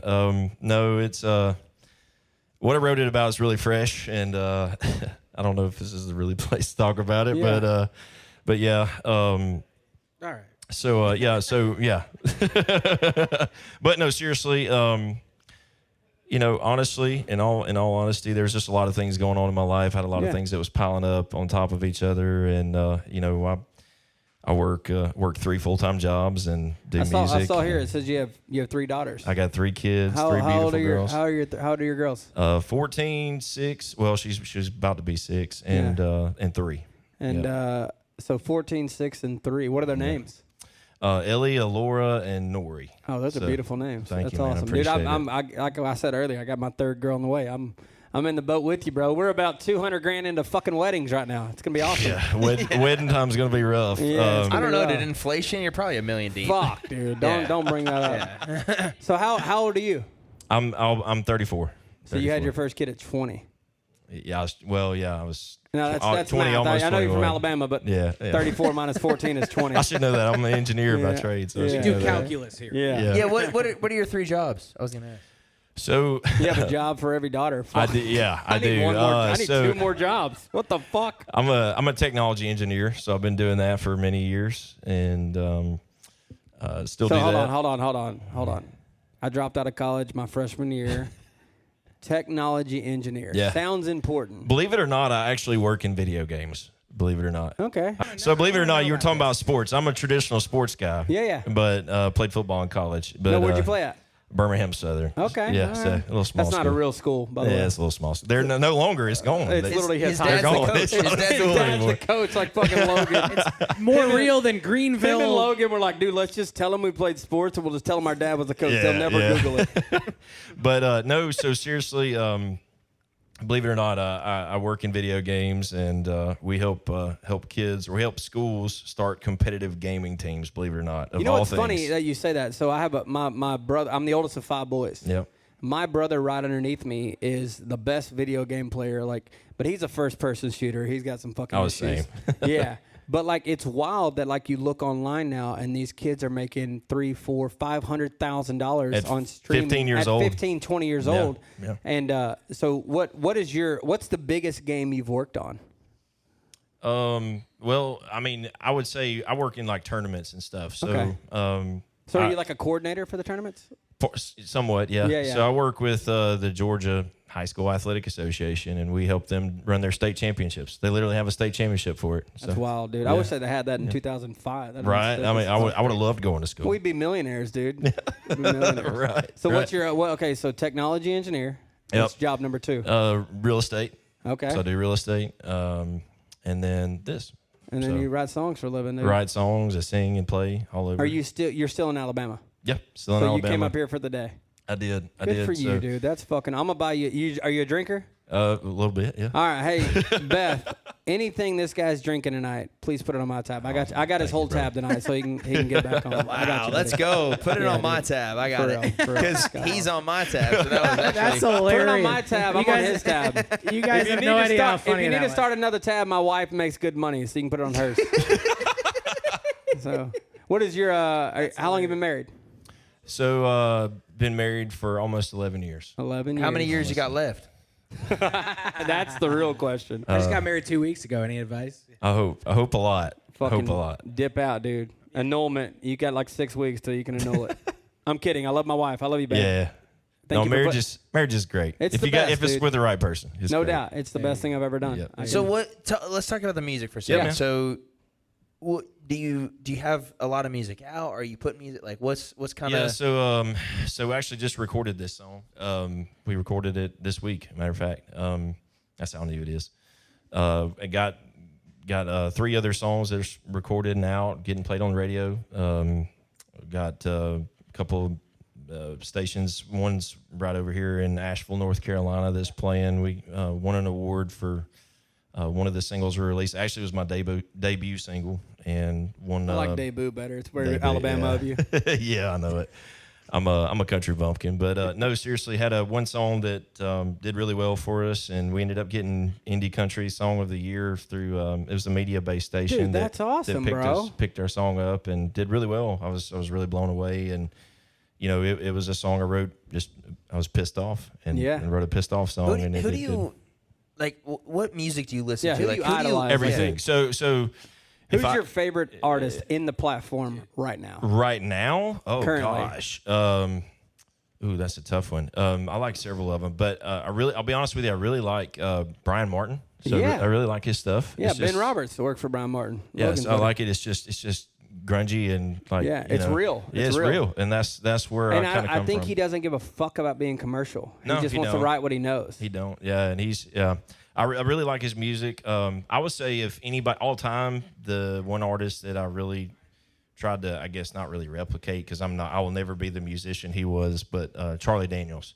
Oh, man, I loved Charlie Daniels growing up as a kid. Had his greatest hits on CD. I listened to it so many times that there was probably laser grooves in the CD. I will say when you played that song, when you go to the, I don't know if you know the Nashville number chart, but when you go to the 3 and then the 4 in the chorus, that's so unique, and it's like very throwback, very Charlie Daniels, very fiddle driven, very steel guitar driven. So when you went to that 3 at the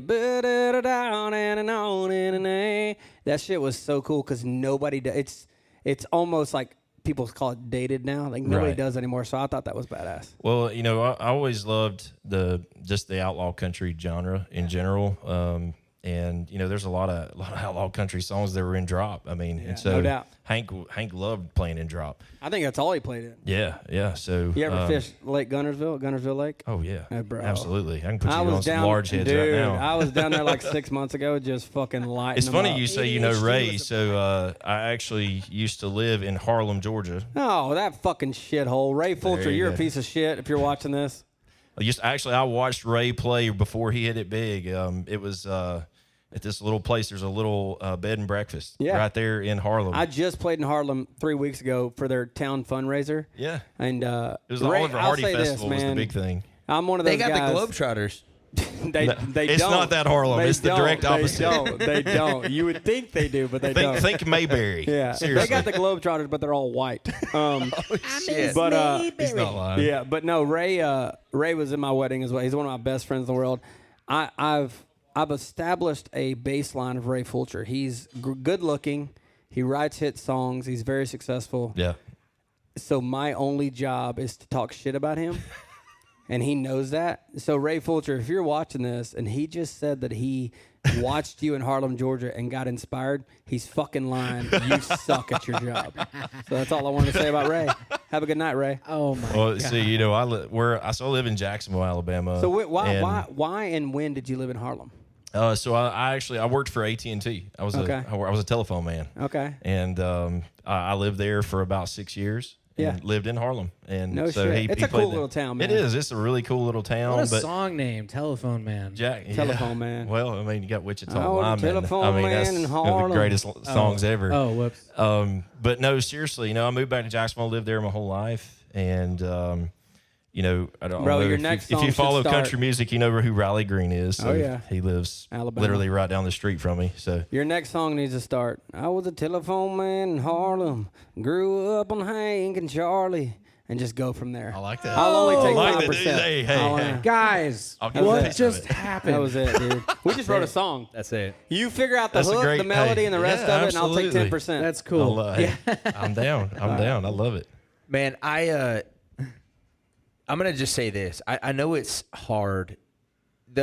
By the way, you have 4 jobs. So you mentioned 3. Yeah. But being a dad to 3 daughters is a massive, amazing. It's the best job you have. It is, by the by way. far. So working 4 jobs, you're gonna have to hone it in, and I mean this in the best way. Like you're gonna have to figure out your life in a big way in the next few months. And I'm saying this from experience. Yeah. Like you have your moneymaker, you got your passion, you got your heart, which is your daughters. Yep. You're gonna have to figure out what's next. Yeah. And I mean this with all due respect. Like, if you really want to do this, you have to go all in. Yeah. Yep. And I don't know how the fuck you're going to do it because you have to pay the bills. Yeah. So, Amen to that. It is funny because you just made a good point. Tony Lane, Hall of Fame songwriter, one of my favorites of all time. When my first trip up here, I was 21. And Tony looked at me and goes, "You're a ball player?" And I go, "Yeah." He goes, "Where do you got to go if you want to play ball?" And I said, "I guess you got to go to the baseball field." And he goes, "If you want to write songs, Nashville's the baseball field." And that changed my whole life. Now, I didn't have 3 kids and 3 jobs and trying to figure it out at the time. But it was one of those things where, like, if you can get up here with what you do, if you can get up here once a month, if you can get up here once a quarter and just hammer out 2 a days for 5 to get 10 songs in a month, you're going to find an avenue to get here full time. And I don't know if that's the end goal. I don't know if you love it in Alabama, you want to be down there. And if you do, God bless you, man. It's all about it. Fuck the Tide. But anyway, but if you want to get up here, dude, and you want to do it, I think there's an effort that needs to be made where you're like, look, baby, I love you. I'll, take the check this week. I'm going to Nashville Monday through Friday. I'm going to write as many songs as I can. And that has to be your mindset, even if it doesn't happen for a year or 2. Right. I mean, you look at a guy like Tom Douglas, another Hall of Fame songwriter. He didn't have his first cut till he's 41. So you're not behind the 8 ball. I know you feel like you are because in the world of 15-year-olds going viral and being famous on TikTok, we feel like we're behind the 8 ball. I wrote my first hit song at 27, and I was like, shit, I'm behind the game. And now here I am at 36 going like, okay, I have 4 hits under my name, and I still feel like I'm behind the 8 ball, but it's not true. Because Tom Douglas moved to town when he was 37, had his first hit at 41. So you have time. Right. You just need to figure out and make a plan to go, if I can get to Nashville once every 6 or 8 weeks and just find people, find your crew, find your clique. There might be some in here tonight. And just write songs with them and develop a rapport to where when you come do these things, people know your name, even when you're going back to Alabama, that when you come back the next time, your ball's rolling. Right, I think there's got to be that mindset of it. Yeah, and that's my biggest advice, man. It's all about priorities, right? Right. Like nothing is going to be a bigger priority than your daughters. So let's just be straight up about that. No, 100%. Yeah. So that's number 1. Now you got to figure out 2, 3, 4, right? So maybe even 5. But you got to figure out, all right, I got my moneymaker. This job gives me this. Maybe put a little bit more. Maybe music is right now in the 5 spot. Move it up to the 3 spot. Give it a little bit more love. It's all about figuring out how to prioritize. We only have 24 hours in a day, right? Right. You can't you can't do what you're doing right now. It's not. It's not good for your body. No, it's not. It's not But realistic. even if you took, like he does a good point, 24 hours in a day, even if you took 72 hours in a month, Yeah. where you could just focus on being this guy with this guitar and that brain and that voice and going, there's no reason not to. I know you have your kids but like, if you love this as much as I think you do, just fucking dive in and come up here Monday or come up here Thursday, Friday, Saturdays. Try to find buddies that'll ride with you on Saturday, Sunday. Because there's guys in this room right now that want to write songs every day just to write the next big thing. I guarantee you could drive up here Friday morning, write a song Friday night, 2 songs Saturday, 2 songs Sunday, and be at work Monday. And if you do that once a month, dude, you got 3 songs a month. That's building something. Right. Totally. That's better. It's better than just sitting at home and writing by yourself. Well, I mean, I've got a full album's worth of songs are together right now, and I'll be honest with you. Did you write them all by yourself? I wrote every one of them by myself with my wife too. My That's wife all? helped. Oh, yeah. she's a my wife's a songwriter too? writer. She's a novelist. No shit. Yeah, That's awesome. So she's written an amazing book, but I would say over half of those I cranked out in like literally a 2-week Cranked period. out. That's about Cody over there. Yeah, seriously, about a 2-week period. Just popped them out, and Yeah, man. I was able to sit and focus on it because I had some time So off of work. let me tell you this. You just said all those songs you cranked out in a 2-week period. Those songs were written in 4 to 5 hours if you were here with other people. Because when I was in Texas, I was writing everything by myself, that's how you start. That's how we all started. Right. If you get here, man, you throw out an idea, there's going to be something that Austin thinks about, that Cody thinks about, that I think about, that you wouldn't have. And it's going to flip the song on its head. And all of a sudden, instead of writing 1 song every 2 weeks, you're writing 3 songs a week. And you're like, oh, fuck, this is how the train moves. This is the fucking coal that keeps Numbers, the engine number. going. Totally. 100%, man. That's just, I know you're from Alabama, you ain't good at math, but that's fucking math right there. My last thing about the song is I thought the song, I could tell that you wrote it by Felt yourself. it. Say again? You wrote it by yourself? I did, yes. I Yeah, did. and I mean this in the best way. I could tell you wrote it by yourself. Yeah. And if you had a couple people throw a couple things on it, A couple new perspectives. bro, your voice. I'm gonna bring it back to baseball. Yeah. You are a fucking star that needs coaching and needs a little bit of fucking honing. Logan's dad will help you out. Your ceiling is very high, but you have all the tools. You're a five tool athlete, right? Yeah. But you have to fucking hone it in. It's all over the place, right? And it's crazy because you said it was very personal. You didn't want to talk about it. But I think if you get in a writer's room and it's behind closed doors. We will talk about it. And you say, this is what the fuck happened. Yeah. There are going to be instances like we talked about earlier. Everybody can relate. You're not going through anything nobody else has gone through. Right. That's just fact. That's just what it is. That's just God's plan. Dude, it's Amen. So if you Amen. say, this is what the fuck I'm going through, there's going to be something he went through, I went through, everybody in this room went through. That's going to look at you and go, I can relate to that. This is what happened to me. And then all of a sudden, those 4, 5, 6 ideas mold together. And you've got a song in 4 hours that you like more than what you just played. Right. You know what I mean? I love it's it. just about getting here, man. Making the time, making the effort, finding the money. Even if you come up here and you live in your fucking truck for 3 days. Like, I mean, I'm good buddies with Matt Thomas from Parmalee. They came up here, dude. They would stay in an RV whenever the apartment building across from Tim Roof from Umbrian wasn't there. They would park their RV there. They get IVs. Park their RV there and just run their generator and write songs for a week at a time. And now they've got a dozen hits on country radio. Like, you have to be here. I genuinely believe that. Well, I'll be honest. This is only the second time I've ever been here. Literally, ever. Third time's a charm, dude. Let's write a hit. So let's do it. Let's do it. No, you got all the tools you need. man. And Appreciate it. I think if you lived here, I'm not saying you need to move here, but I'm just saying, like, you're the type of person that, like, would really Yeah, people blow will up. gravitate to you. You just need a couple little fairy dust. I like your bullshit on ostrich you. boots, too, man. I'm a big fan.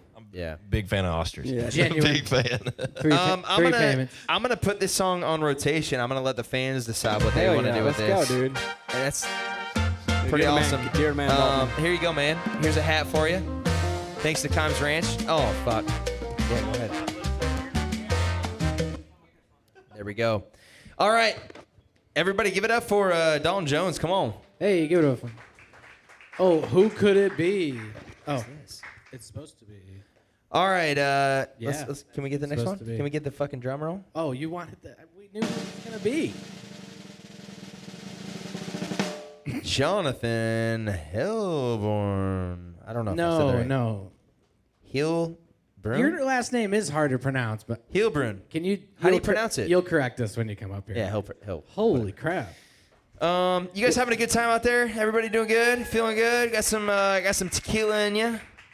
It's been a fun night, man. We have tequila. This is, I swear to God, I messaged this guy like 7 times to be on the show. I knew he would be amazing. We've had some hit songer. Adam Sanders said that Jordan is just the vibe in the room. Like, when you write a song with him, he's the person. So it's been fun. It checks out. Checks out. It does. Jordan, I'm back. You good? Back.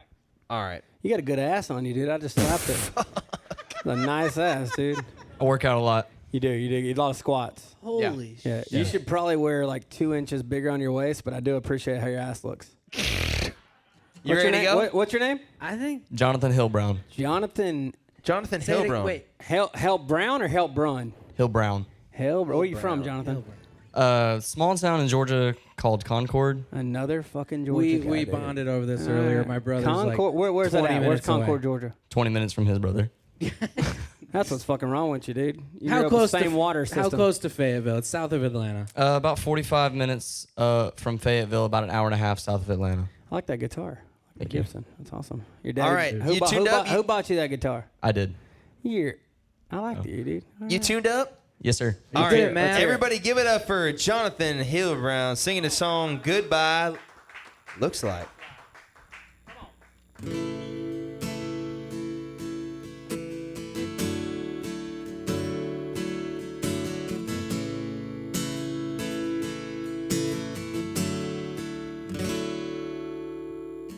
Met you through a friend of a friend. That night I knew I had to see you again. Next week we were running around town, trying to find trouble to get into. Everybody said we were picture perfect. Late night FaceTime, no sleep worth it. Holding on to every minute like they were all that we were getting. Now looking back, I swear we had it right. Now it's looking like taillights tearing down a two-lane road. A sad song playing on the radio. Nothing but dust kicking up in the rear view. Goodyear spinning just like they were meant to. One left turn till you're gone for good. You ain't coming back, but I wish you would. Now I'm watching that Georgia plate fade into the night. Guess that's what goodbye looks like.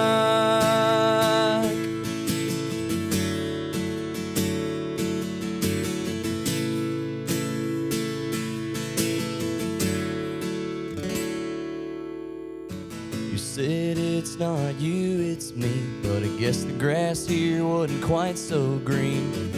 Hope you find what you were looking for, 'cause right now what I'm looking towards is taillights tearing down a two-lane road. A sad song playing on the radio.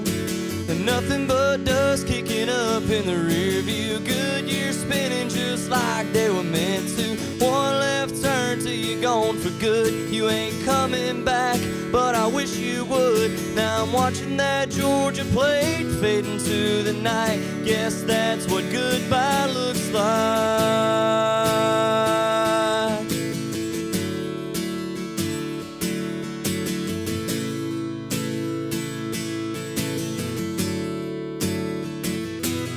I thought a love like ours was built to last. But if it was, I wouldn't be here looking at taillights tearing down a two-lane road. A sad song playing on the radio. Nothing but dust kicking up in the rear view. Goodyear spinning just like they were meant to. One left turn till you're gone for good. You ain't coming back, but I wish you would. Now I'm watching that Georgia plate fade into the night. Girl, I guess that after all we couldn't get it right. I'm still watching your Georgia plate fade into the night. Guess that's what goodbye looks like.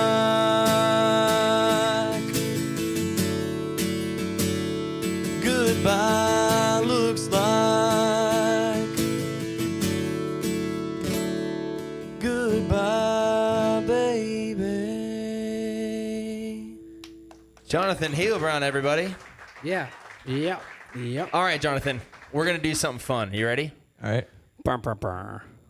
I want you to sing that chorus one more time for me. And I want you to do what you did on the very end of the song, where you lean back in your voice. And I want you to not try to oversing it. And I want you to just lean into that gravel and lean into that grit. And I want to hear it one more time. Okay. Sing that chorus one more time, but do not literally feel like you're not singing it loud enough. Okay? Let me hear it one more time. This dude over here knows Luke Combs, and he's just like... Do not try. I know Luke Combs. I'm going to rephrase it. I'm going to get you in the mindset. Do not care at all. I want you to not care when you sing You're this. in your bedroom butt naked. Sing it. Imagine Sing that. it without caring at all. Is that weird?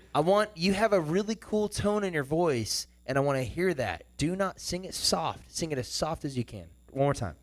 Just the chorus. Just the chorus. Yeah. As soft as possible. Taillights tearing down a two-lane road. A sad song playing on the radio. Nothing but dust kicking up in the rear view. Goodyear spinning just like they were meant to. One left turn till you're gone for good. You ain't coming back, but I wish you would. Now I'm watching that Georgia plate fade into the night. Guess that's what goodbye looks like. That was better. I think you can even go softer. I want you to play the guitar softer and sing it softer. One more time. Do it again. Do it again. I like this guy. Games. Reindeer games. Tail lights staring down a two-lane road. A sad song playing on the radio. Nothing but dust kicking up in the rear view. Good years spinning just like they were meant to. One left turn till you're gone for good. You ain't coming back, but I wish you would. Now I'm watching that Georgia plate fade into the night. Guess that's what goodbye looks like. Yeah. There we All right, go. the only thing I'll say, I think what you did in the bridge, I know I've said this 100 times, the fact that you kept the bridge up and kept the momentum going, that was awesome. The one thing that bothers me about that song, honestly, I wish the whole chorus is what it looks like. I don't give a shit about the sad song she's playing. I don't give a shit about the rear view and all that stuff. That's her. I want you to be instead of I wish it was like crying in the dry. I wish it was all you. You know what I mean? sir. Like there's something to where you're looking at it and going like, what does goodbye look like? It's me. It's not her. Like I know she's gone, but you're talking about sad song playing on the radio. How do you know that? Are you fucking in the trunk? Like what's going on? You know what I mean? And then you say like watching that fading in the rear, whatever that is. Like I don't need that. I need it to be about you, like neighbors looking out their window, looking at me in the drive. Like I'm breaking down in the drive. I wish it was more just. I love what you're doing in the verses. And then the thing is, I think there's something in that chorus that you haven't unlocked. Your verse is 1/4. It's the GC thing. I wish the chorus wasn't 1/4. I wish the chorus was more emotional, which is like an E minor thing, or maybe even a 3 minor, a B minor. Like maybe you go to something a little different to where it's like you grab, because these minor chords, they grab emotion. They make it feel tense. Yes, sir. So if you do, you don't have to call me sir, you motherfucker, but I do like you. You're cool. You But like said he had a nice ass. He can call you whatever he wants. Yeah, you can call me daddy if you want. But no, I think there's something cool where if the goodbye looks like wasn't about her at all. Like I wish it was more like write the video. That's what I've always heard. So verse 1, heartbreak. Chorus 1, you want the camera on a crane pointed down at you. What does goodbye look like? Yes, it sir. looks like you melting down in the front yard, melting down in the drive. I think you need to own in on that. To where when the hook hits, all this shit I'm saying is about me. That's what goodbye looks like. If you can do that, it makes more sense to me because there's a disconnect as far as like talking about me, talking about her, talking about me. You've already talked about her. Yes, I sir. understand she's gone. Keep it on you in the chorus. I think it'd be cooler. Jonathan, Yes, sir. how old are you? 18. 18. Oh, Yes, sir. fuck, dude. And I'm gonna, and this is. Go home, dude. It's your fucking curfew. What are we doing here? Do you live in This Nashville? is why, No, and sir. I'm gonna be straight You up with drove you. up from Georgia? Dude, This I is- love these people driving up. This is why I just did what I did, and this is why he did what Yeah. did. What he did. There's something special about you. Yeah. And I want you to know this. When I was 18 It's that years old. ass, dude. It's that No, ass. no. Oh, Yeah. sorry. When I was. Dude, thank God he's fucking 18, by the way. Yeah, I just said this is where we ask him how old Dude, if he I'd have is. slapped your ass when you were 17, I'm going to jail tonight. Well, 17's legal in Tennessee. But seriously, there's something special about you, and I hope you know this. Like, the reason that I said what I said and you said what you said is because I see something Potential, in you. yeah. There's potential. There's something there that's very, very cool. And you did it. I'm gonna just be very blunt with you. You have a couple habits that I want you to get rid of. In the chorus, I'd made you go lower, lower, lower, and you still played la la la la. You still played louder. You need to lay back. You Make need us feel to- it. Make us you feel it. need Because, to- like, you get very, as you're playing harder, I think what he's trying to say, you get very stock. Like, you come off as just, like, another kid with a guitar at a coffee shop. And I think there's something way more about you. Dude, your grit. If you showed some emotion. I agree with you. Your grit, your tone, the way you say I mean, you're words fucking is 18, dude. really, I didn't know really my cool. ass from a hole Your in the ground. look, I tell people every day, you got to have the look. image, You got an image. you got to have the look. You got the look. You got the tone in your voice that every single artist wishes they had. Yeah, you're great. You're naturally talented. It's a God-given thing. If you can make that chorus more emotional, put it on the minor. Do that thing where it's like I can feel the tension, and then I'm sorry, fuck her in the chorus. She's gone. What does goodbye look like if the camera's pointing at you? Get the radio of her in the song. Get the rear view fading. Nobody gives a shit. What does it look like if it's an overhead shot of? Write the video. The camera's pointed at you. What is it? Are you crying? Is it raining? Like, are you barefoot in the drive, like chasing her down? Make it about you there. That's what Goodbye looks like. Yes, sir. Two more things, man. Just because I feel like you're a star. And I'm saying this, and I want you to know this. I did not sound like you when I was 18. I wish I sounded like you when I was 18. I think there's something really cool. I was not writing the stuff that you're writing about. Like, you are, I'm literally giving you advice as if you were like 30 years old, right? So I'm going to be straight up with you. Johnathon, when a radio guy goes to read your voice, your name, I'm gonna be the first to say you got to change your last name. Yeah, you have to have a stage name. I'm sorry. I'm gonna just tell you, you have to, whether it's Johnathon Brown, whatever it is, you have. Radio will look at that and they will say, I don't know how to pronounce like call yourself it. like Jay Heilbroun or something. Like just something that's like the name J-A-Y is cool too. Like if you went by J, what's your middle name? Joseph. J Joseph. That could work. That whatever, could fucking work. Whatever it is, you're young enough to do it. So make that change right away. Rebrand. And then my next thing too is J Joseph. Sounds like the Hitler's number 2. Keep writing songs about where you're at in your life. You're 18 years old, dude. Yeah. Are you in high school still? Yes, I graduate in 2 weeks. I mean, bro, thank you for ridiculous. coming up tonight. That's this is freaking ridiculous, awesome, bro. No, seriously. Good for you. Are you planning on coming up here full time? What's your plan? What's your plan after high school? Eventually, yes. You going to UGA? Go Dog? No, sir. I'm actually a UT fan. Good. A UTK. Fuck the Dogs, dude. I'm with you. Let's go. So fuck Alabama and fuck Georgia for all you people out there watching. Do we need to play Dixieland Delight or? I said, do we need to play Dixieland Delight? No, we better not. I've been drinking.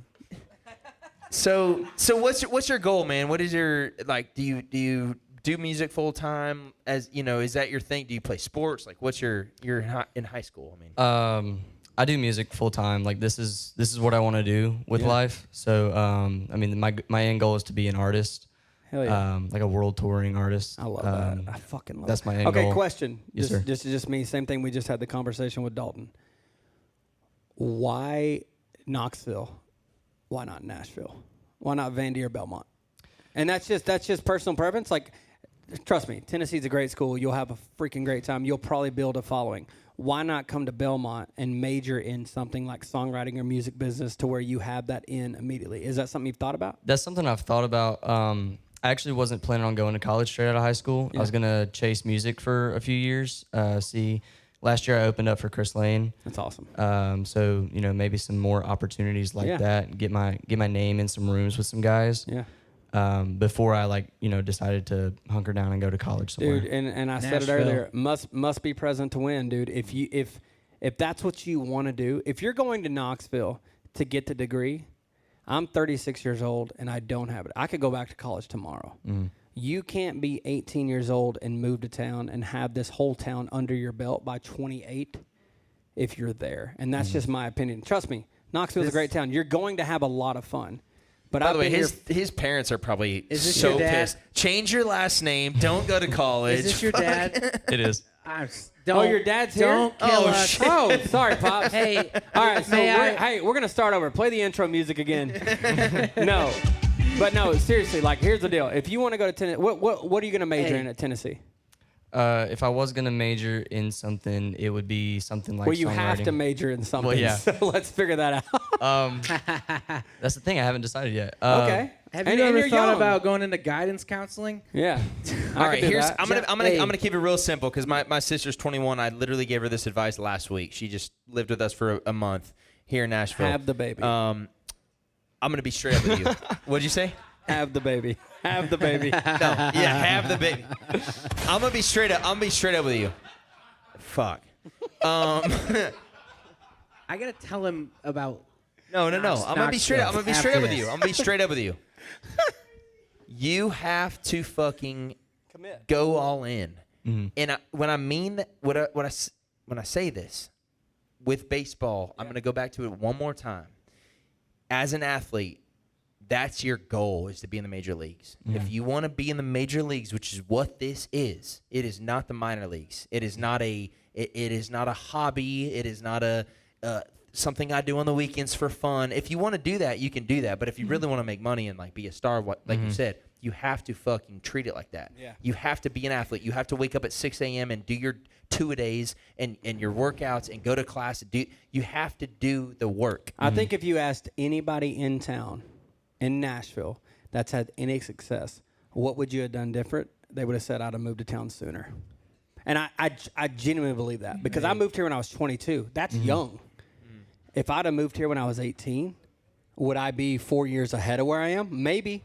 But also where I am now, I've been very lucky, very blessed. I've been in the right rooms, right time, and I've worked my ass off. But if I got here at 18, what I knew 4 years in, I'd have been 4 years ahead of schedule. And Dad, I know you're out there. You want him to go to Tennessee, get the degree, go Vols, all that bullshit. But there's something to what you have. If you move here in a year and you're 18, 19 years old, there's going to be somebody that's going to scoop you up and you're going to have a record full of great songs in a year. And that you're just delaying that by 5 years. And here's my only argument. Is real. Like, it's authentic. I like what you do. My only argument is if you want to go to college, which it sounds like you're about to do.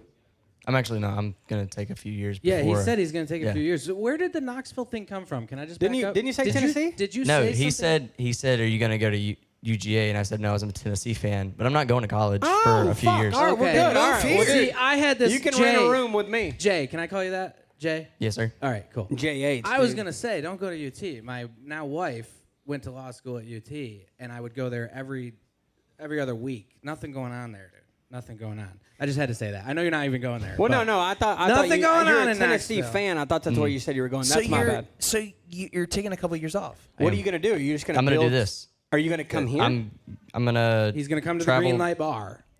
Exactly. Jonathan, come because, here. dude, I'm going to be honest. Like, you could move here tomorrow and get a gig on Broadway and just do that for a couple years, get your chops up, and find yourself in rooms that you probably don't belong in, but it's because you have the voice and the look. Like, you're a young, good-looking kid that can play guitar and sing. This is what every label wants. They want the next big thing. And I'm not saying you're going to be a global superstar, international selling tickets like you want to do. That's not a promise. That's not a given. But if you moved here and you at least threw your name in the fucking hat, just like tonight, you threw your name in the hat, we drew your name. Like, why not just chance it and move up here? Your dad looks like he's got a polo on. He's got some cash. Let him get you an apartment up here.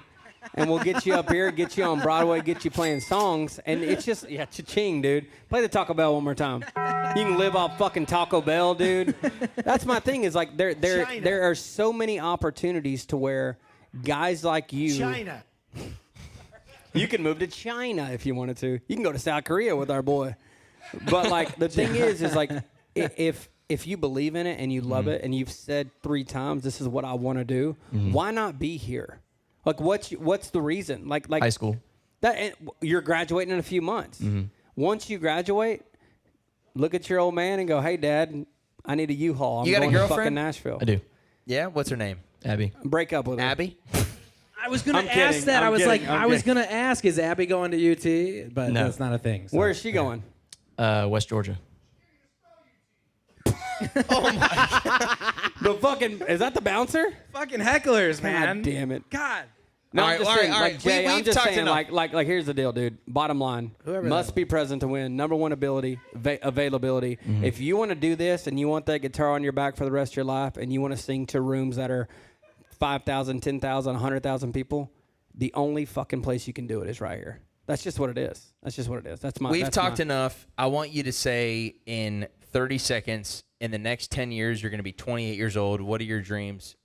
What do you want right Ooh, now? I Speak like it into that. existence right now.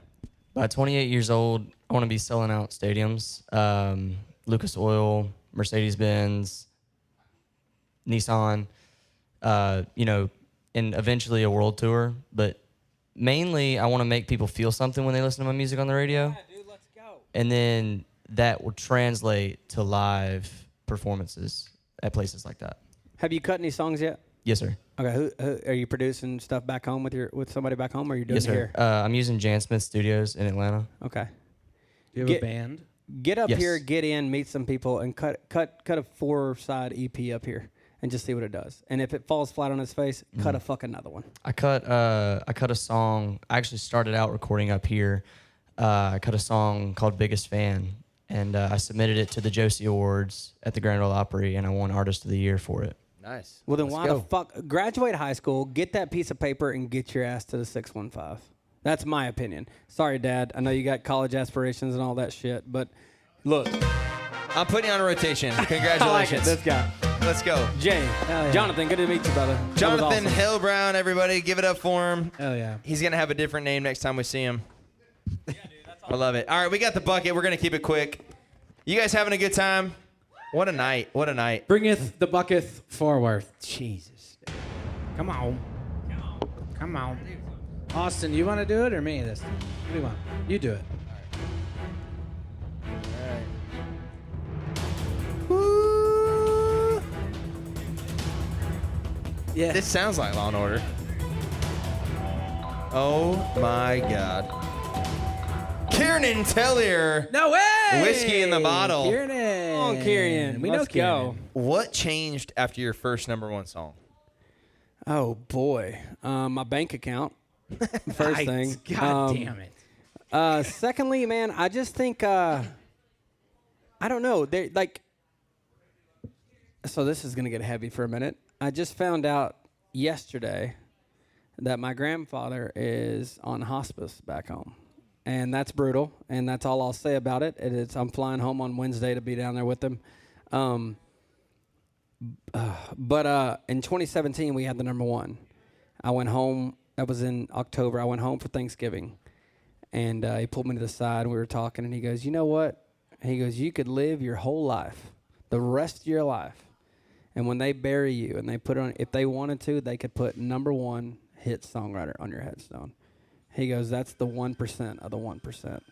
So I think the biggest thing that I took from that was just like the accolade, obviously, but like the admiration from people that believed in me whenever I was 18 years old, and people that looked at me and said, "You need to get to Nashville." So I could tell you it was amazing financially, and it was. I could tell you it was amazing career-wise, and it was. But I think the thing that makes it cool was knowing that my grandpa, my friends, my family were able to say, I grew up, or I raised, or I rode horses, or I fucking fed this kid with a bottle, and he wrote a #1 song on country radio. And I think that was the biggest thing for me.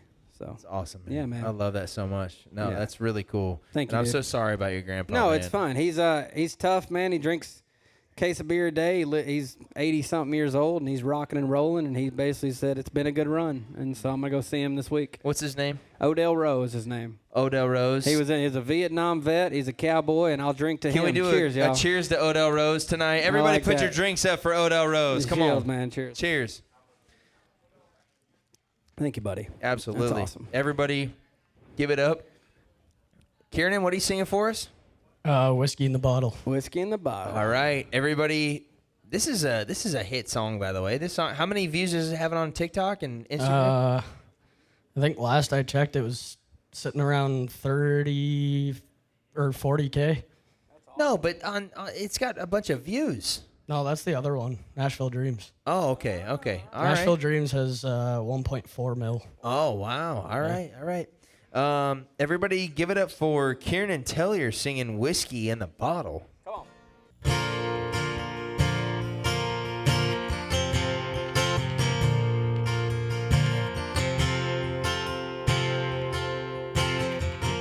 Every sip takes me back in time, when your hand was still holding mine. I tell myself I'm finally free, but tonight your ghost is drinking with me. And now there's whiskey in the bottle, I'm still hanging on to you. Now there's whiskey in the bottle, I'm still hanging on to you. Thought I left it in the rearview, but the memories are still coming through.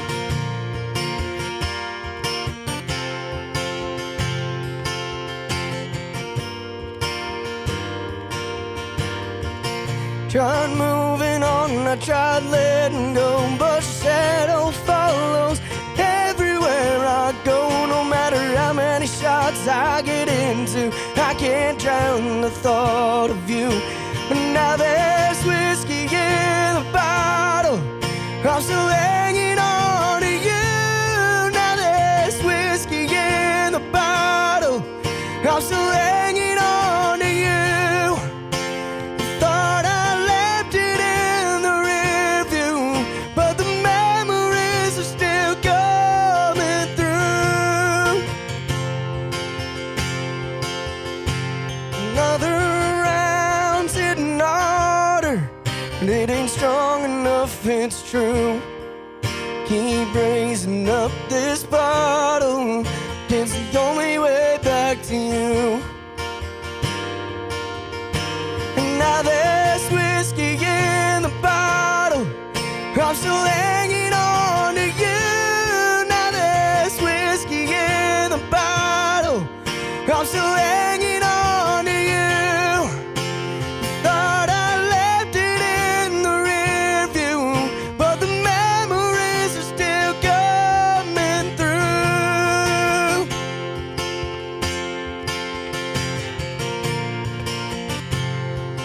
But the memories are still coming through.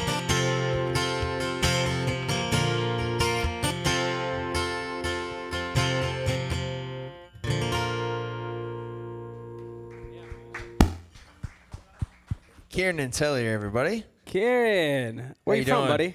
I'm from Boston, Massachusetts. But why are you shaking? You good? Yeah. You a little nervous? A little bit. You look good though, Take man. the mic off. You're good, dude. Tell you this. No, yeah, every- it's not, we're working on it. We're with good. Kieran, and we're like, dude, there's nothing to be nervous about. You're fucking crushing it. I love it. I love it. I love your vibe, dude. Thank you.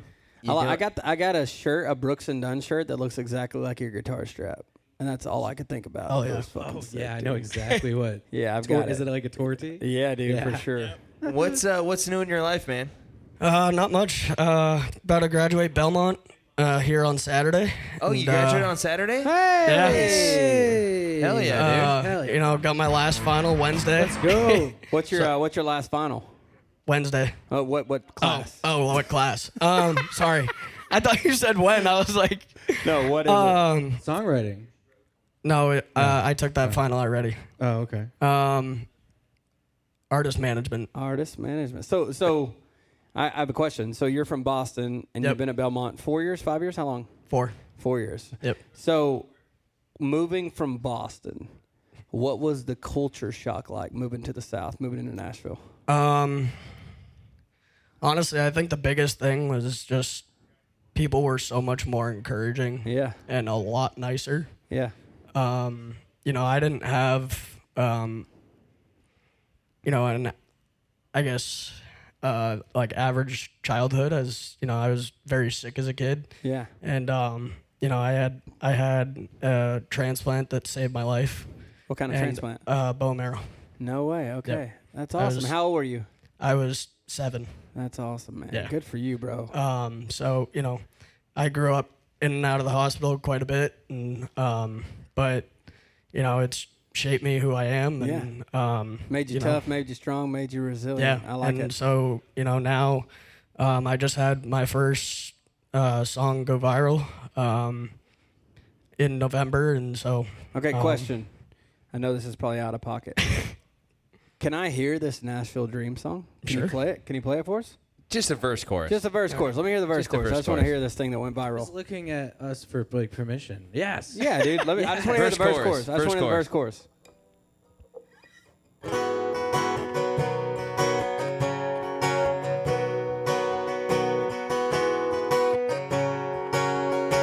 I packed my bags and hit the road. I left behind the life I'd known.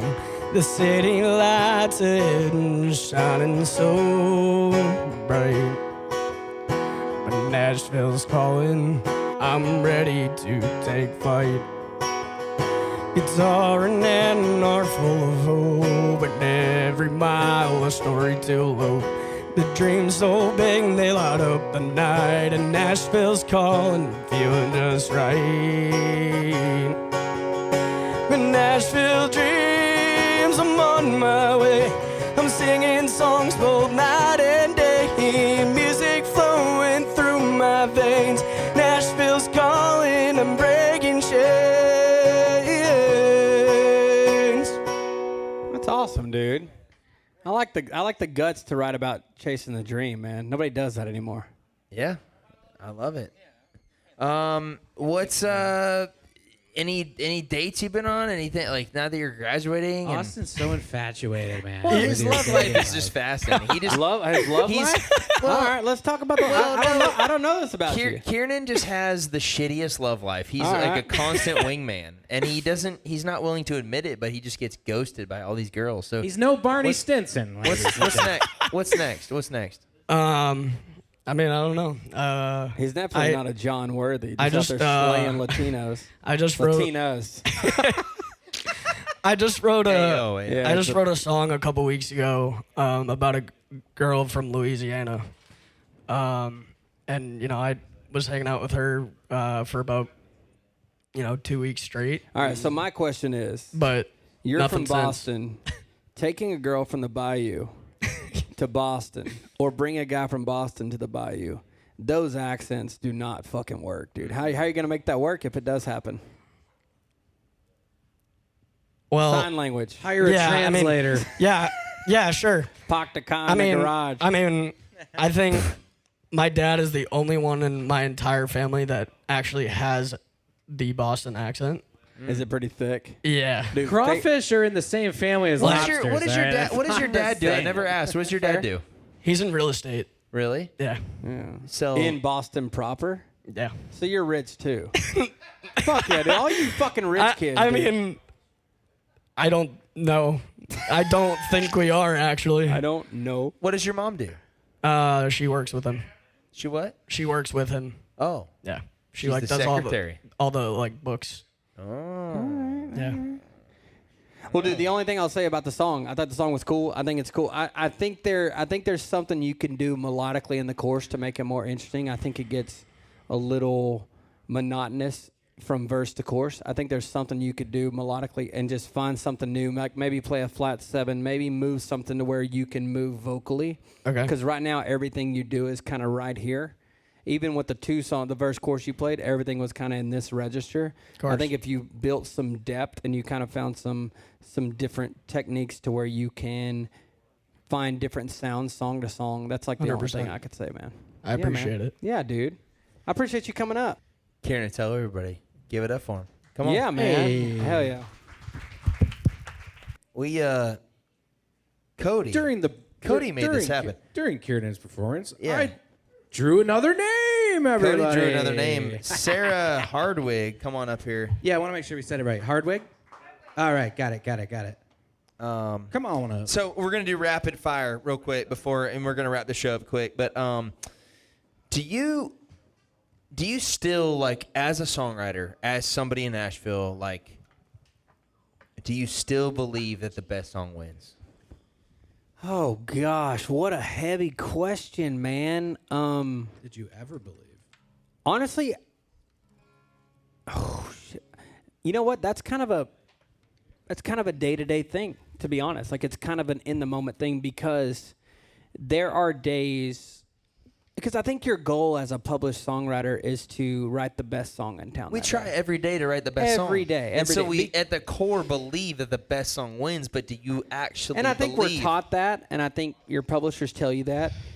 And I think there is a lot of truth to that. But I also think that an artist can write a song that is, I hate the word underwritten, and put it out because their name's on it and because they relate to it, which is fine because they believe it and they relate to it. And we've already talked about relatability. There are days when I'll write some of my favorite songs I've ever written aren't cut and aren't on hold, and they have no leg to stand on. They have no momentum. But then I have days like Backseat Driver where I believed that day I wrote the best song in town, and it does perform. So I guess long answer short, I do believe the best song wins. Sometimes it just takes longer.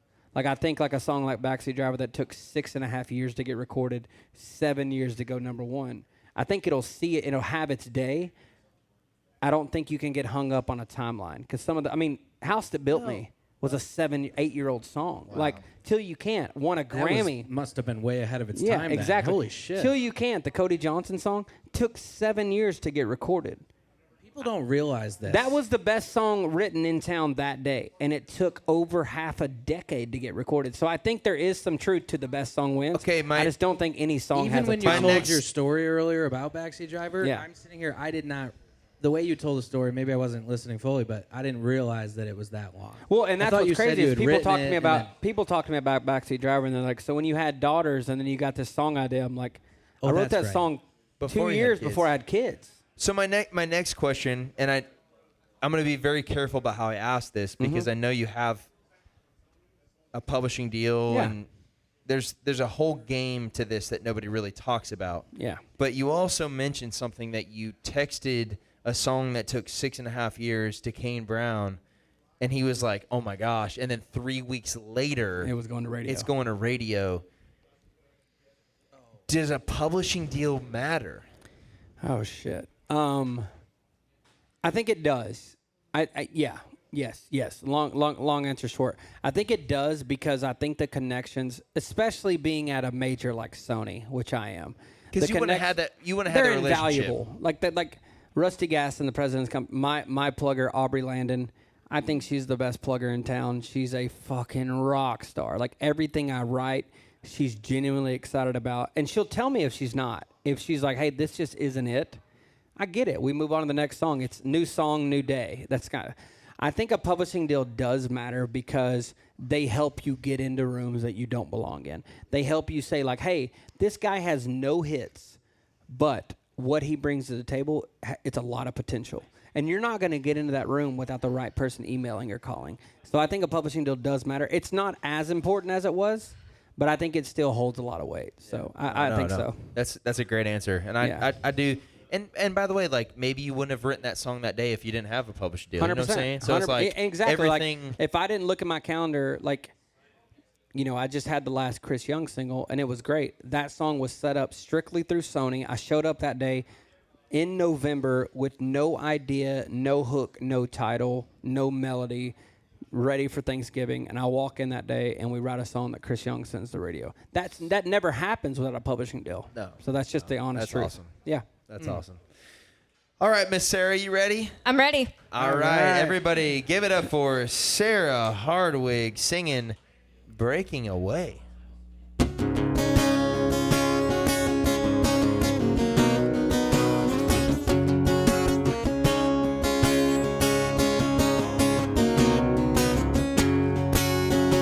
Life's like a hurricane moving fast across the sea, blowing through my past and the things I've held so dearly. Well, I can hear its howling winds calling out my name, and I'm getting the feeling that things will never be the same. It's running through my veins. I'm gonna take control of the wheel and drive, 'cause heaven knows it's a matter of time before I'm dug down 6 feet in the ground. Well, I know what I wanna be, but it's myself that's stopping me from looking at the girl I wanna see. Yeah, it's my future I gotta face, so I'm breaking away.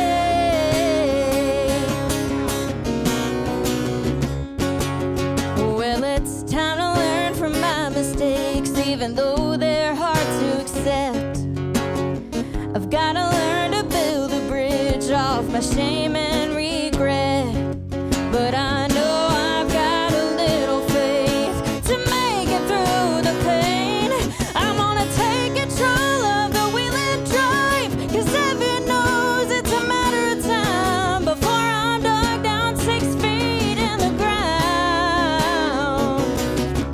Well, I know what I wanna be, but it's myself that's stopping me from looking at the girl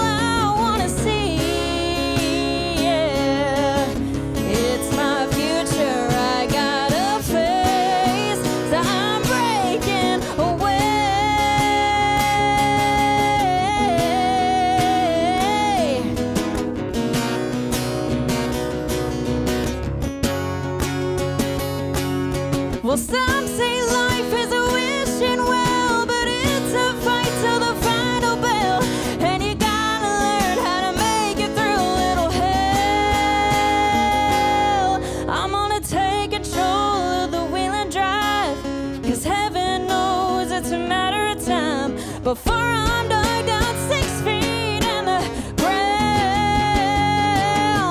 Well, I know what I want to be, but it's myself that's stopping me from looking at the girl I want to see.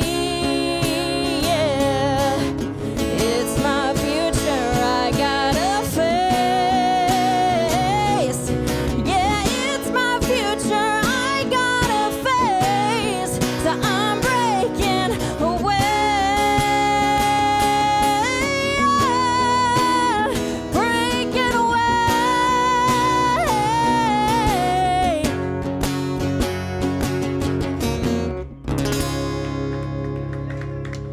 Thank you.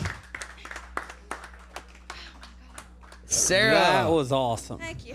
Hardwig, what's going Unbelievable. on? How are you? I'm good. Good. Sarah, I got a question for you. That was a rush. No, that was Sorry. freaking. You crushed that. We gave you a standing ovation. That was Sarah. That was Oh, unbelievable. Thank you. I appreciate it. Yeah. So Sarah, I have to ask you this because I know I've met you before. Yeah. Okay, so I know I've met you Maybe. at some writers round. Were you a fan of Walker McGuire, my old band? I think so. Yes. Yeah. So yes. I feel like I've met you. Where are you from? I am from Naples, Florida, originally. Okay. I really feel like, because I remember your dad, who's here with you tonight. Yeah. I remember meeting you in a meet and greet line, I think, way back in the day. But I also feel like I've met you at like the listening room here in town, and you've been around. So I just want to say openly and candidly, first off, your bravery to get up here and do your thing and be able to trust your faith and your passion. That is unbelievable. Thank you. You are an amazing singer. And Thank you very much. I'm going to be completely honest. I don't know how you played that song because I would have to be looking at the fretboard the whole time. That was so, one more time, dude. That was unbelievable, dude. That was Unreal. so cool. That was so cool. Sarah, tell us a little bit about yourself. All right. So, so I was born blind. I was born and raised in Naples, Florida. I was diagnosed with an eye condition at 5 months old. But singing and being a songwriter is something that I've always wanted to do. So 5 years ago, I moved here to Nashville and studied songwriting at Belmont University.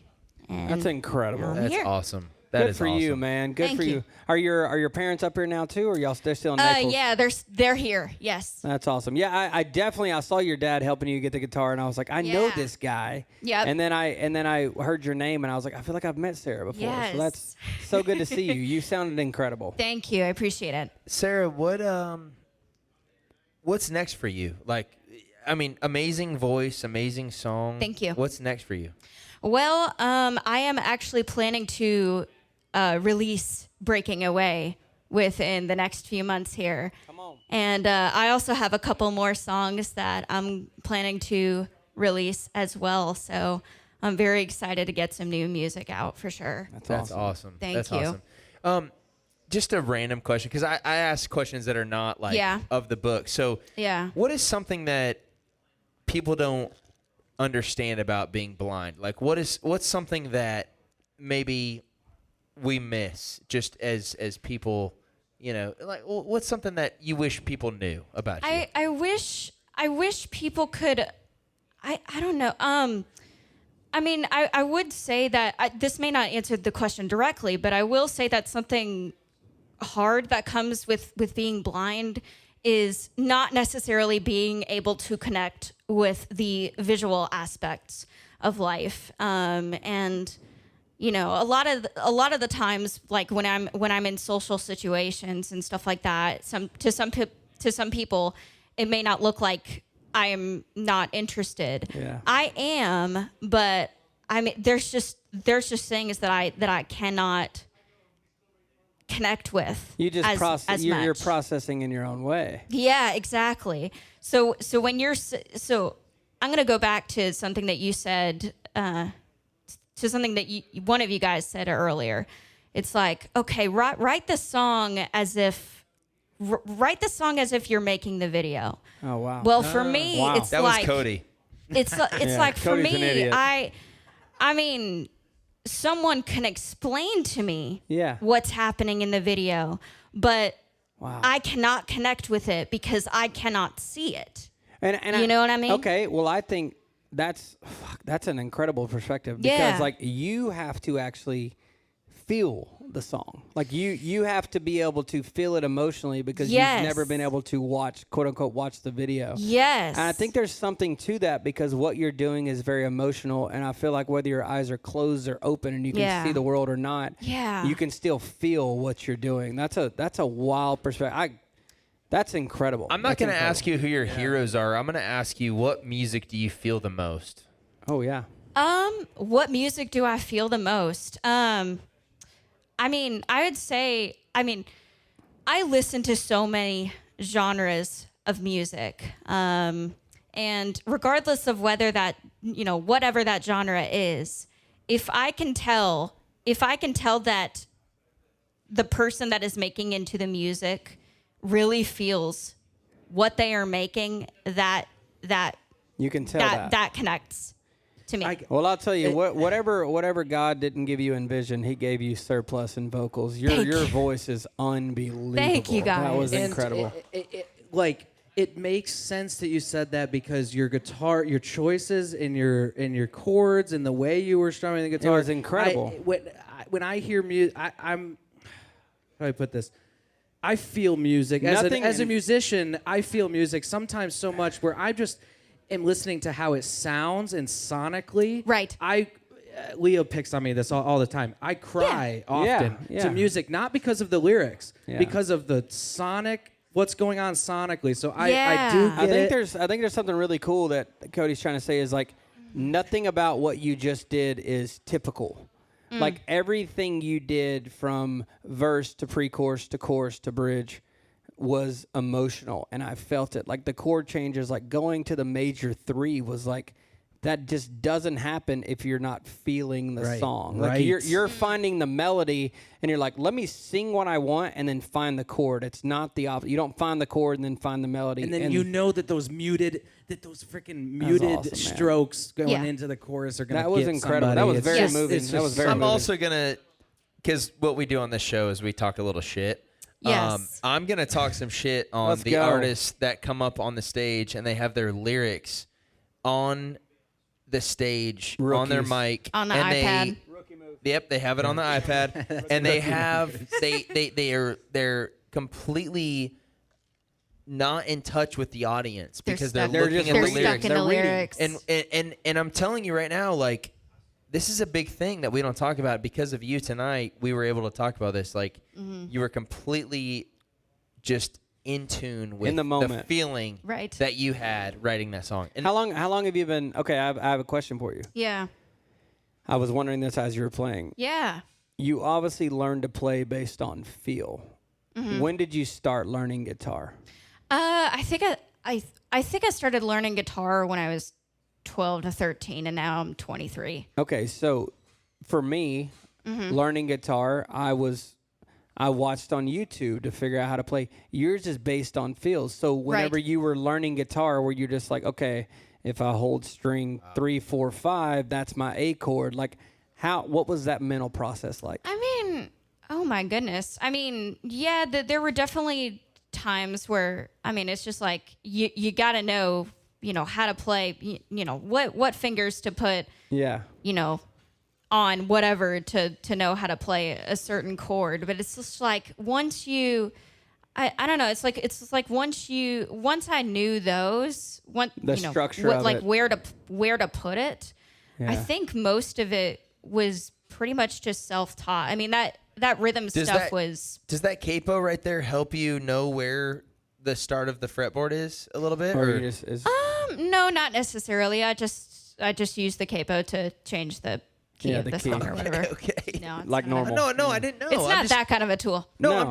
I'm trying to figure because No, what I you said get is it. like no, super. I'm with you. I'm actually mind blown because like half the time when I'm playing guitar, I'm looking down at what I'm doing. 100%. Right. And even in the moments where I have my eyes closed, I only do that when I know songs by heart because I've played them so much. But she's only learned songs by heart, which is Even freaking just incredible. like learning a chord, it's I kind of have crazy. I have to learn songs Yeah, by. no well, I doubt. mean, I guess I could use like sheet music, Braille sheet Yeah. music notation, but I've tried to, figure out how to play stuff like that. It is time consuming. Like Okay. I don't. Last question I Yeah. have. Yeah. So when I think of blind singer-songwriters and artists, Yeah. I think of piano. Do you also play piano?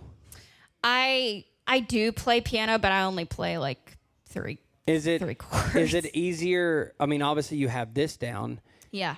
Do you think it would be easier to navigate, or are you completely comfortable with the guitar at this point? I don't know. I think the guitar is easier for me to navigate because I've been playing it for so long. Yeah. I mean, I've tried to learn piano and stuff like that, but I think the guitar is just not necessarily ingrained in me, but it's what you do. Yes, Sarah, how do you see the guitar? How do I see? Well, I mean, I can't. Like when you're walking through a chord, like when you're walking through the guitar and the structure of it, what do you see in your brain? What do I see? I mostly focus on the finger positions. Yeah. Because if it's, I could have used the right shape and played on the wrong fret. Yeah. So the fret position is what I'm thinking about when I play guitar. Yeah. Well, I'll tell you what, no matter what you were thinking just now, the way you sang that song, I believed every word. That was incredible. Seriously, you. that was awesome. Thank you so Yeah, much. it's pretty mind-blowing. I want to leave you with one last question. And by the way, is that song out? It is not, but it will be She's soon. gonna release it soon. When it's out, you made the A-list. A-list, baby. Thank you. I want to leave you with one last thing, and it's Yeah. not even a question. It's actually more of something that you need to say to a young girl, a young boy who's blind, who wants to play music. What advice do you have to them? Ooh. My strongest advice that I could give to someone, not just someone who's blind, but someone who has a disability that wants to do music, there is nothing stopping you other than you. You are stronger within than what is in your way.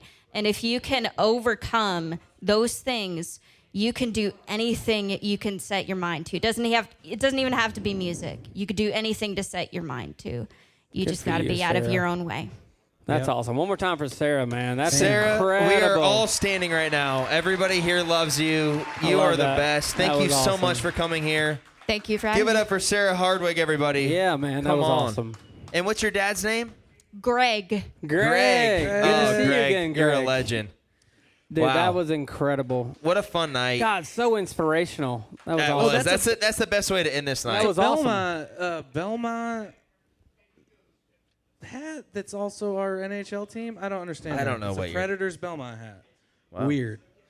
I like it. Can we mute Cody's mic? What's going on? Is he still talking? All right, we're gonna end it with Cody's this. We're definitely gonna a end drummer. it with this. We're gonna All end it right, with let's this. I like to end the show every time with fuck. Here two we truths go. and a lie. Oh, no. About Nashville. Okay. Your has a two fat biggest truths, two things that you stand by and believe in no matter what, and the Okay. biggest lie this town has. I'm going to reiterate it.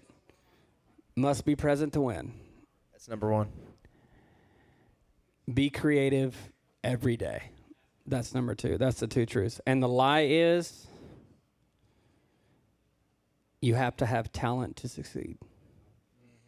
I think this town is built on connections because I know people that are insanely talented, some of the best singers and songwriters in town that have never written a hit. And it's heartbreaking. Some of my best friends in the world, like guys that I would put on stage right here tonight that would wow everyone.